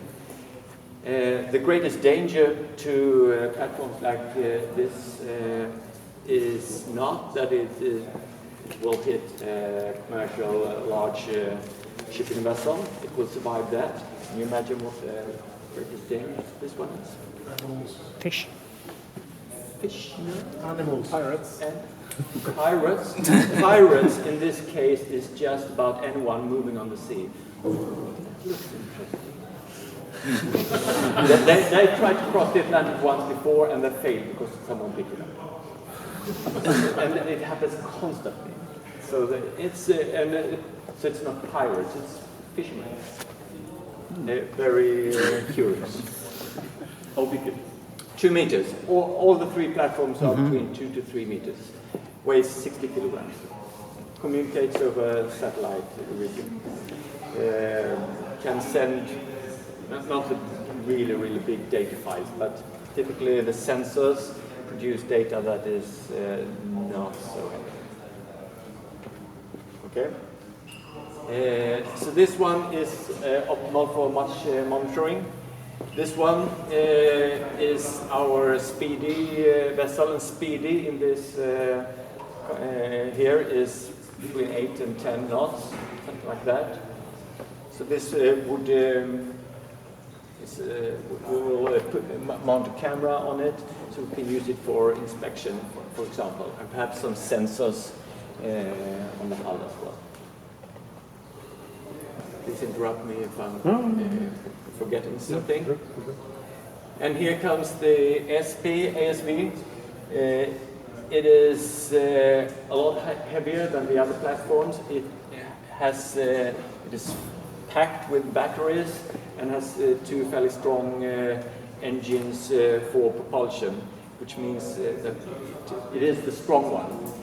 We want to use this one for launch and recovery of the sail buoy, which means that we have completely eliminated the need for a large vessel, which is otherwise needed for even using autonomous platforms.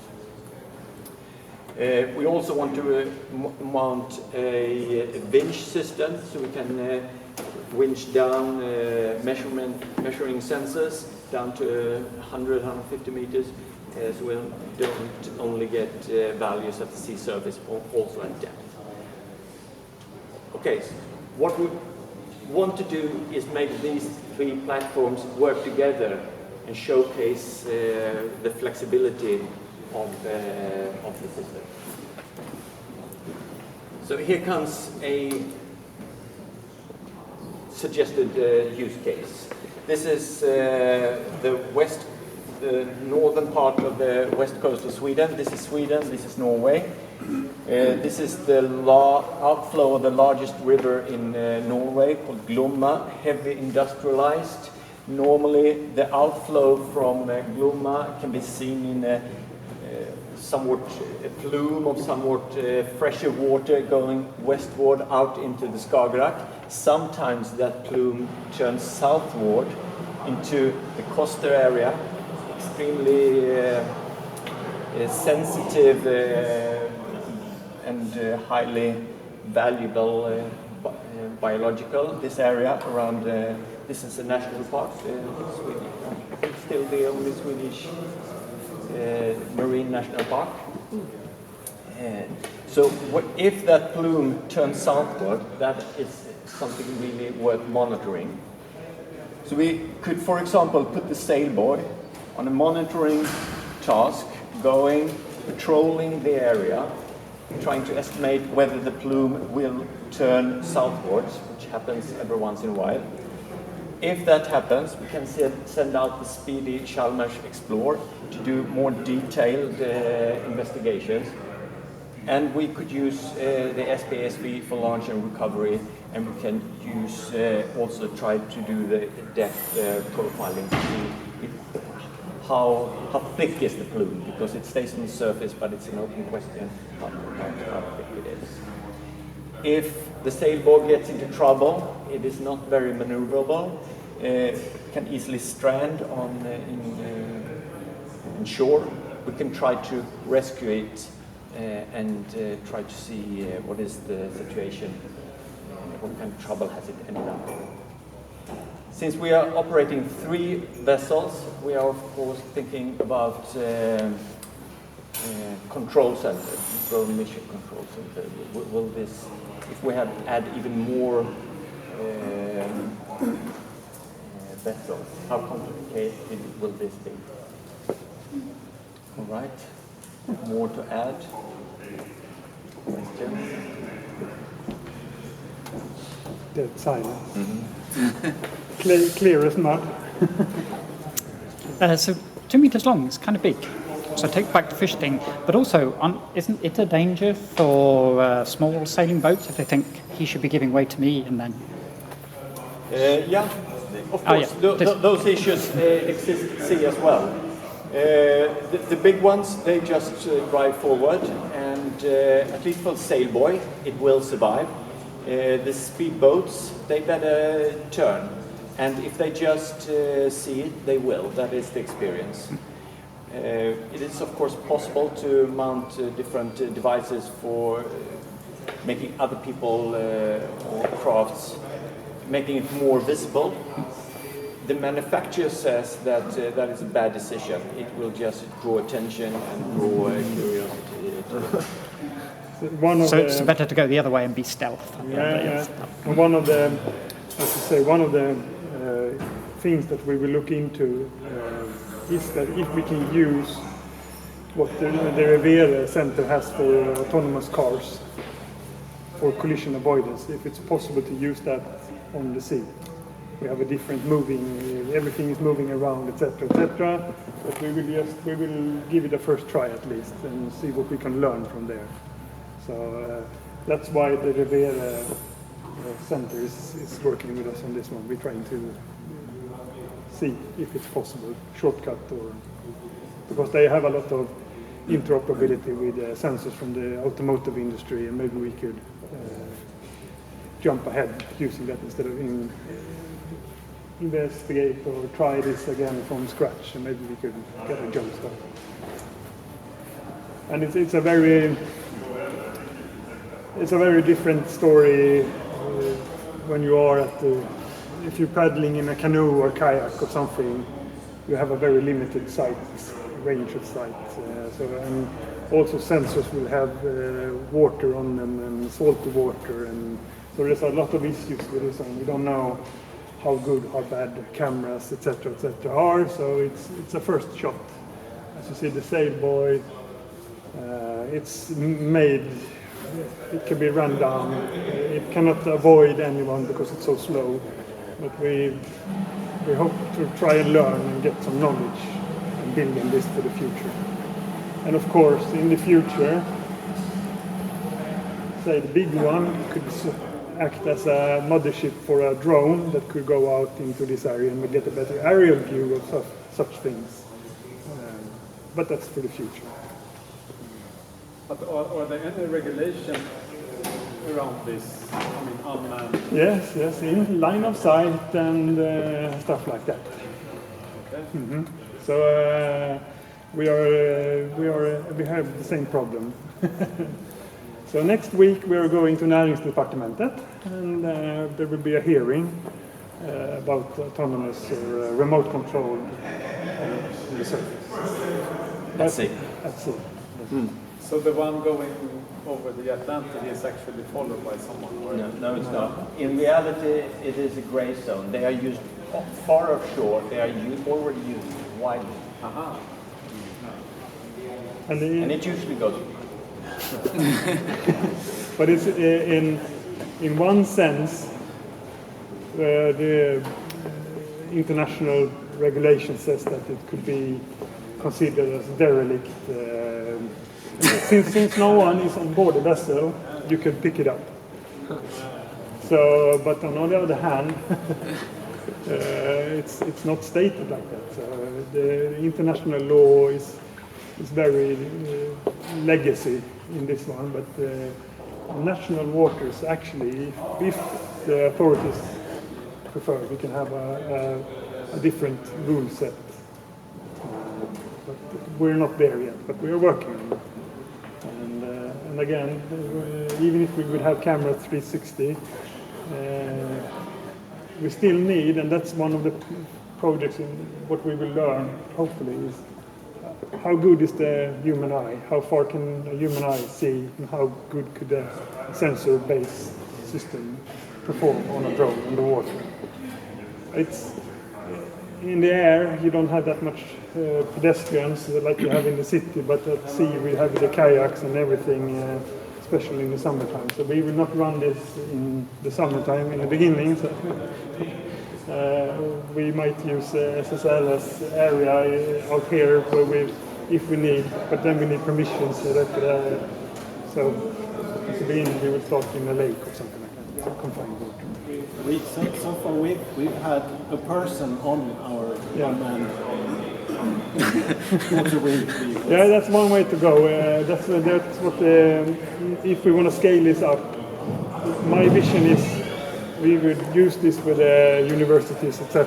And then if we are below 6 meters, the one on board don't need, as long as it's considered seaworthy, you have life jacket, etc., etc. You will not need any license to operate it if it's below 6 meters, and someone competent to run it manually is on board. Yeah. But on the bigger scale, what we learn here, we also think that we could scale up for Styrsöbolaget, for example, or in Stena Line, especially in coastal waters, to aid like a driving support system for the navigator, better vision at night, etc. And I'm a nautical officer in the background. And outside Africa, for example, when you navigate around the coastline, suddenly you will see a light, and it's not that light that we say here in Sweden. You will turn on the top light on your little dinghy. They will hold up the iPhone. So then you know you're close, and then it's usually you're a couple of 100 meters, and you have maybe a 140-meter vessel. And, so it's scary. So probably different types of sensors that are off the shelf today, which was 10 years ago too expensive, we can maybe use and get good performance. I know SSL has tried some things, and maybe we can build on that as well in the future. We went with no sensors. Yeah, it always works with that. My eyeball Mark 1 is still the best we have. Yeah. Great. With Fredrik here and some of you others. I come from a company called SmartPlace. We are a commercial UAV developer and manufacturer. And we are an old startup company. We started more than 12 years ago. We're a fresh shutdown company because we have just entered bankruptcy. So soon again we'll be a fresh startup company. But our drones are one of the first that had operational approval to fly all over Sweden with unlimited height restriction. So from 2007 we've been manufacturing these, and we have a customer base of about 100 systems all around the world, 25 countries. So we know quite a bit of the different regulatory things you need to know about. And lately we've been working quite a lot on this the problem or concept of beyond visual line of sight flying. So we, together with Fredrik and Swedish Rescue Services, have the first beyond visual line of sight test demonstrations. So we've been flying for 2 months up in northern Sweden within a test area, which was not segregated airspace, it was just a navigation warning, so other aircraft were allowed to fly there. So we've been doing quite a lot of line inspection along car lines, also road inspections, a lot of forestry mapping applications where you need to fly far off, and also sort of search and rescue type operations where you either fly over sea, find an area, map it, come back, and also flying with thermal cameras, mapping things at night. particular was deer and moose we were mapping, but it could be people. So we've had a lot of good experience with that. So I'll be happy to share our experiences in the BVLOS field. And of course everything related to flying things. Good. Okay, good. That's it. This pertains to the beyond visual line of sight problem, how to get there. It was actually an idea that the Transportstyrelsen came up with. They were getting fed up with my asking for transponders in every airplane, and instead they said that we have this idea about a booking system, a way to book airspace. But they asked Vinnova for money 2 years ago, and they didn't get it, so they were sort of stuck. And then Frederick told me that he had 4 summer interns and nothing for them to do. So I sort of connected those 2 dots. This was very close to be a Vinnova project this year, because Transportstyrelsen had written all, you've all been writing all these papers to get the money. Transportstyrelsen had done that with us, and then about 20 minutes before the deadline, they decided, nah, let's not do this. And I think the reason is they are very unused to working in the project form. Their way to do things is someone applies for something, someone requests something, and then they can start to think about it and say yes or no. So that's what we're going to come back to here. We're going to actually ask them for permission to run this system for a while.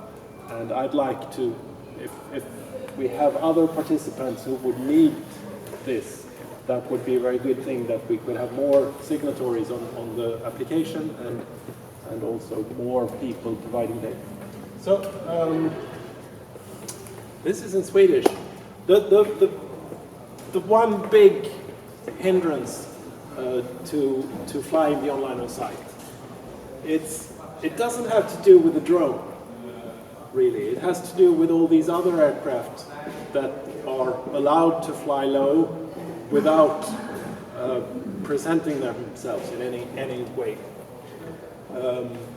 If you just look at this, this is the most dense map of Sweden, or the densest part between Gothenburg and Stockholm.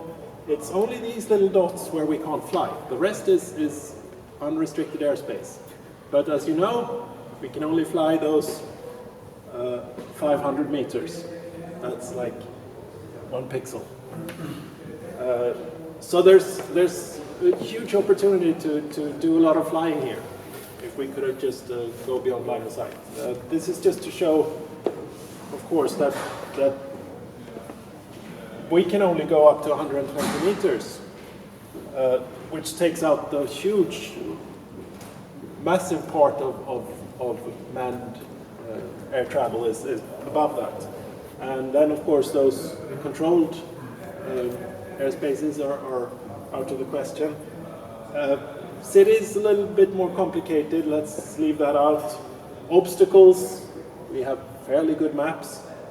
So it's all these guys, low flying. A few of them are, like the military, they are under control. Someone talks to them. So you could actually talk to that controller. Even though they are flying in uncontrolled airspace, they have someone talking to them. So you could know if they are there, or if they could know that you are there. And we have transponders on different transponder systems on some planes and helicopters, not all. So that's why these guys, because it's only these that are allowed to fly down low, below 500 feet. So it's seaplanes starting and landing, helicopters starting and landing, and helicopters flying with with a payload, pretty much that we have to worry about. And they don't need to have a transponder, so we can't see them. Big problem. So there are basically 3, maybe 4 ways. Precision Hawk in the US just demoed a system where they have an array of microphones on their drone. And they say that they can locate a motorized plane up to 10 kilometers away. It's a big system, not proven. Maybe eventually we can actually have sensor avoid like that. Aside from that, it's not proven yet, we have, of course, SORA, which is Specific Operations Risk Assessment, which is going to be the level you have to reach when the ASA rules come in. Basically meaning you have to show that statistically you will not kill anyone more often than once per million hours in the air. And that's all fair. The problem is that there is a tremendous lack of air traffic data. The data is how many flights are there in a year in Swedish airspace. It doesn't say anything about where those flights are. So, yeah, you could probably calculate a very low risk. You could also arguably calculate a much higher risk because the data isn't there. Then positioning, you could still mandate that everybody should provide their position.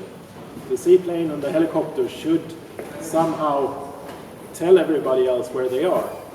And I think that's still a very valid and fair point. And then there's airspace booking, which is what we're going to talk about. Let's skip this one. So share space is basically airspace booking. For drone operators, this is all in Swedish, isn't it? It would give operators with legitimate operators. It wouldn't give anyone a go to fly beyond the line of sight because most hobbyists don't need it. But if you have a proper need to do it, you would be eligible for this system.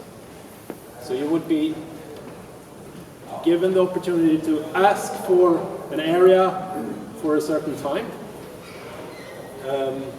And for the manned operators, it only goes for those flying below 500 feet. The rest are above this, so it will not be a problem for most. You would add, they are already flying sort of outside the usual airspace envelope. And that's pretty much seaplanes starting and landing. They have to break that roof, that ceiling, because they have to be down there. The same for helicopters. So this would, the Transport Authority would then add another level of things that they have to be responsible for, namely checking that is the airspace that I'm going to enter booked or not. And if it is booked, they could possibly still fly there, but they would take the full responsibility of not colliding. What else? And so we built a web-based system that would make this possible. And let's see if we can just do a little demo here.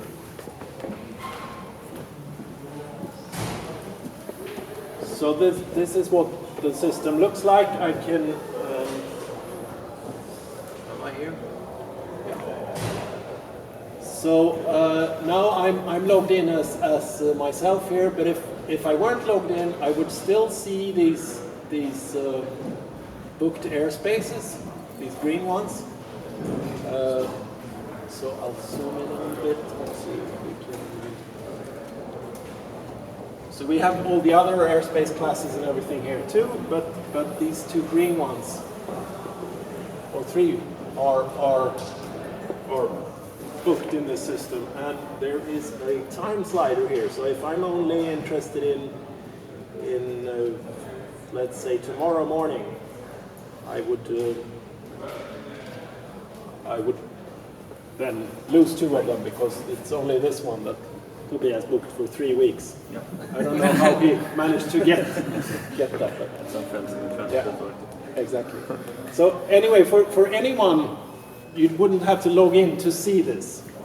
And that's how the pilot of a seaplane might find this information. If he wants to land here, he would then check on his iPad. No one has booked this area. As a drone pilot, I would have to have a login to be able to draw this area, say when I want to use it and for what, and with what drone. And then we have these automatic checks. If I book a very big area, I will get low points. If I book it very soon, I will get low points. Whereas if I book it 2 weeks in advance, it's better. Very small drone and light and soft, better points. Rescue operation, probably higher points than pizza delivery, and so on. So this system can automatically figure out, are you making an outrageous request or a good one? So there wouldn't have to be a human accepting every request. You see, there is a little drone here. That's an option. You wouldn't have to have live reporting from your drone. It could be just that you have the area. For this hour, I'm in this area. But you could get some higher points if you're also showing your position. And you could also be logged in without the ability to book an airspace, but just to get notifications. So if I'm that helicopter pilot who flies here from time to time, I would then get an email or an SMS or whatever kind of communication I like every time someone has got an approved airspace in the area I'm interested in.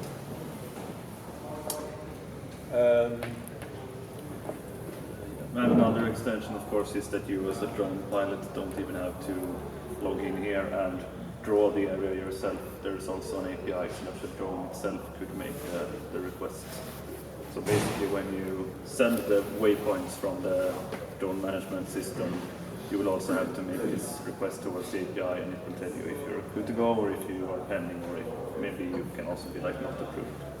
If I book entire Gothenburg for pizza delivery in 1 hour, that will not go through, for example.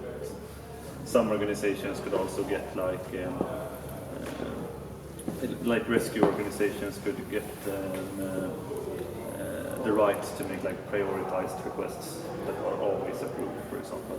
So if there's like a blue light operation like sea rescue or the police or the firemen, then that should of course always have priority over a delivery or something. Anyway,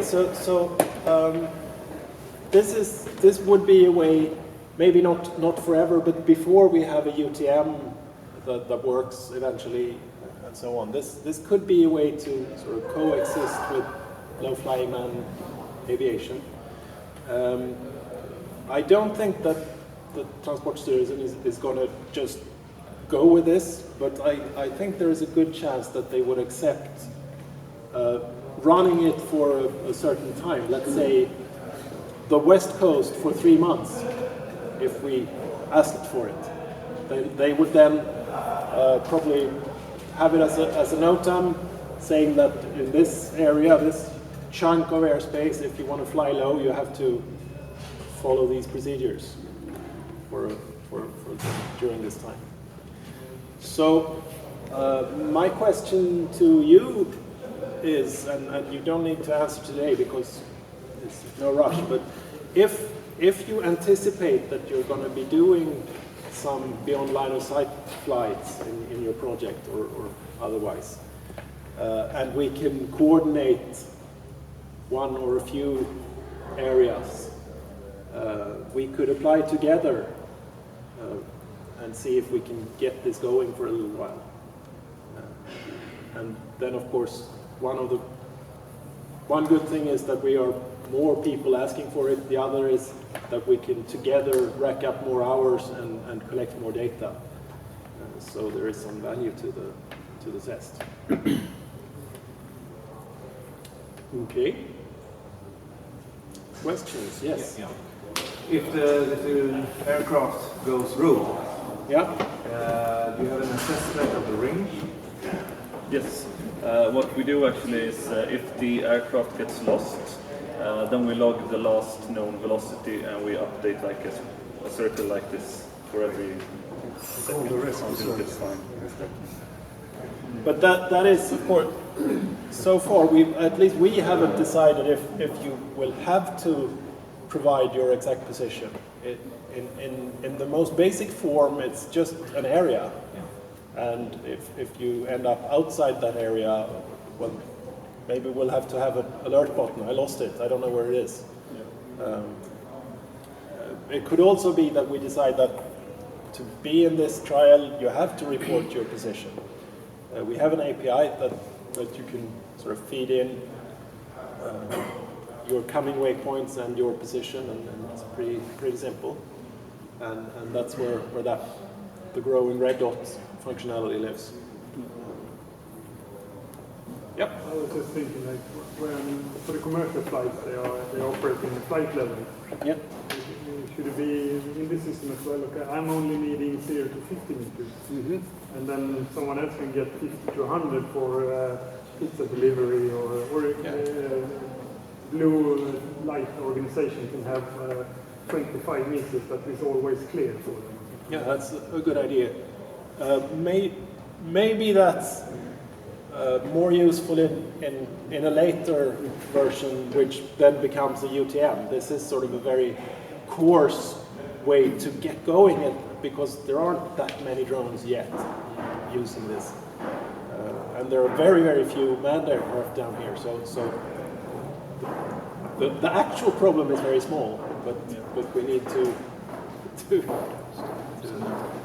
Yep. I've checked also American FAA. They have already this kind of regulations running. You're talking about LANs, right? I'm not sure what is exactly. Is you need a kind of permit when you fly to some altitude. That's if it's what I think it is. It's the LAN system, which is only in controlled airspace. But there is so much Class B airspace and C in the US that so if we go back to this, let's see. If we go back to this picture here, it would be mostly red on a US map. So it's for traversing all in the outskirts of terminal areas, I think. The LAN system works, and it's rather similar, I think.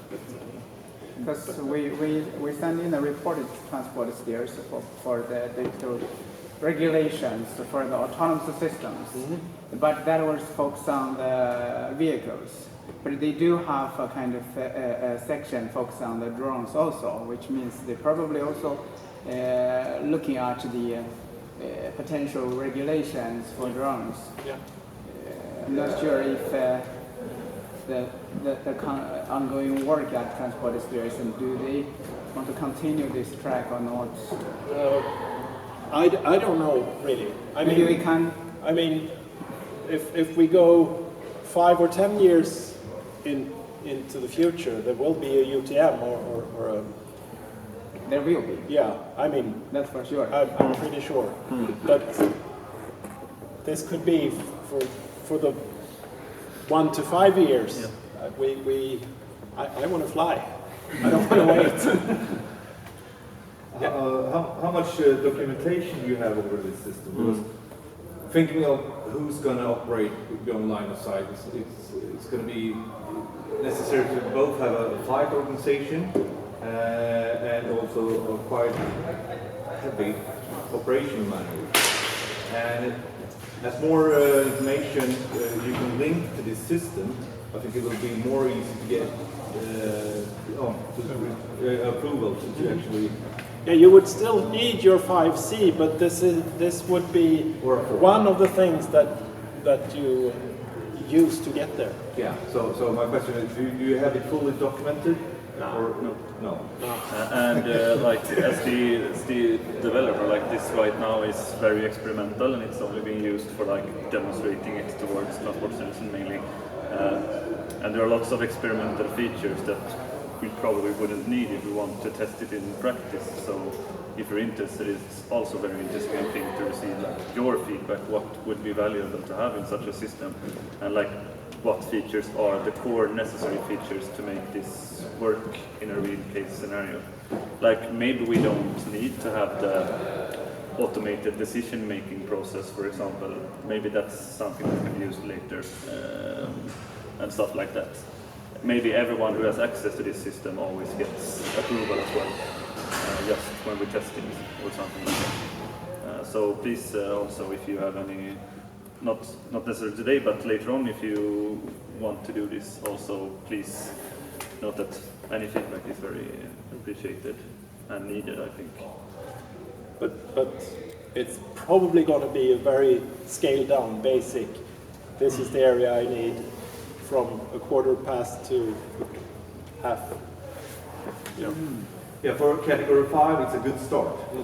So I guess you guys are on the right track, and definitely have a discussion about the use of this. And we have customers right now that are both have a category 3 in Norway, which is similar to category 4 in Sweden, and also we're looking to category 5, where I guess this can be a good start anyway. Yeah, it's one component. It doesn't mean that you're free to go, but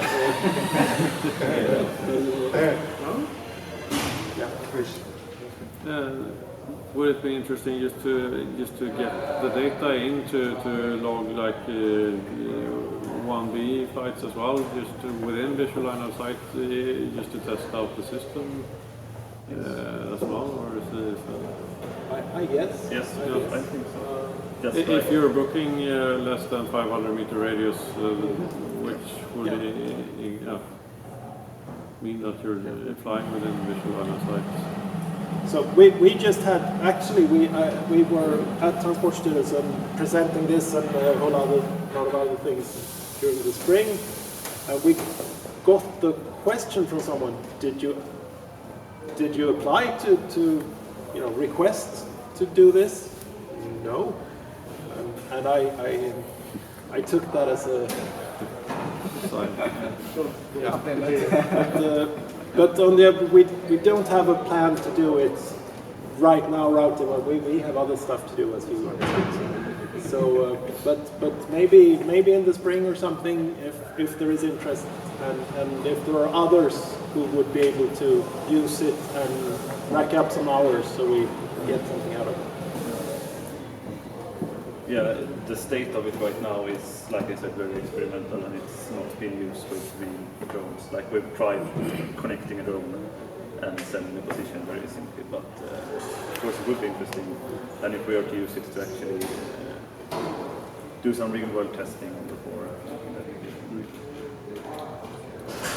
Okie doke.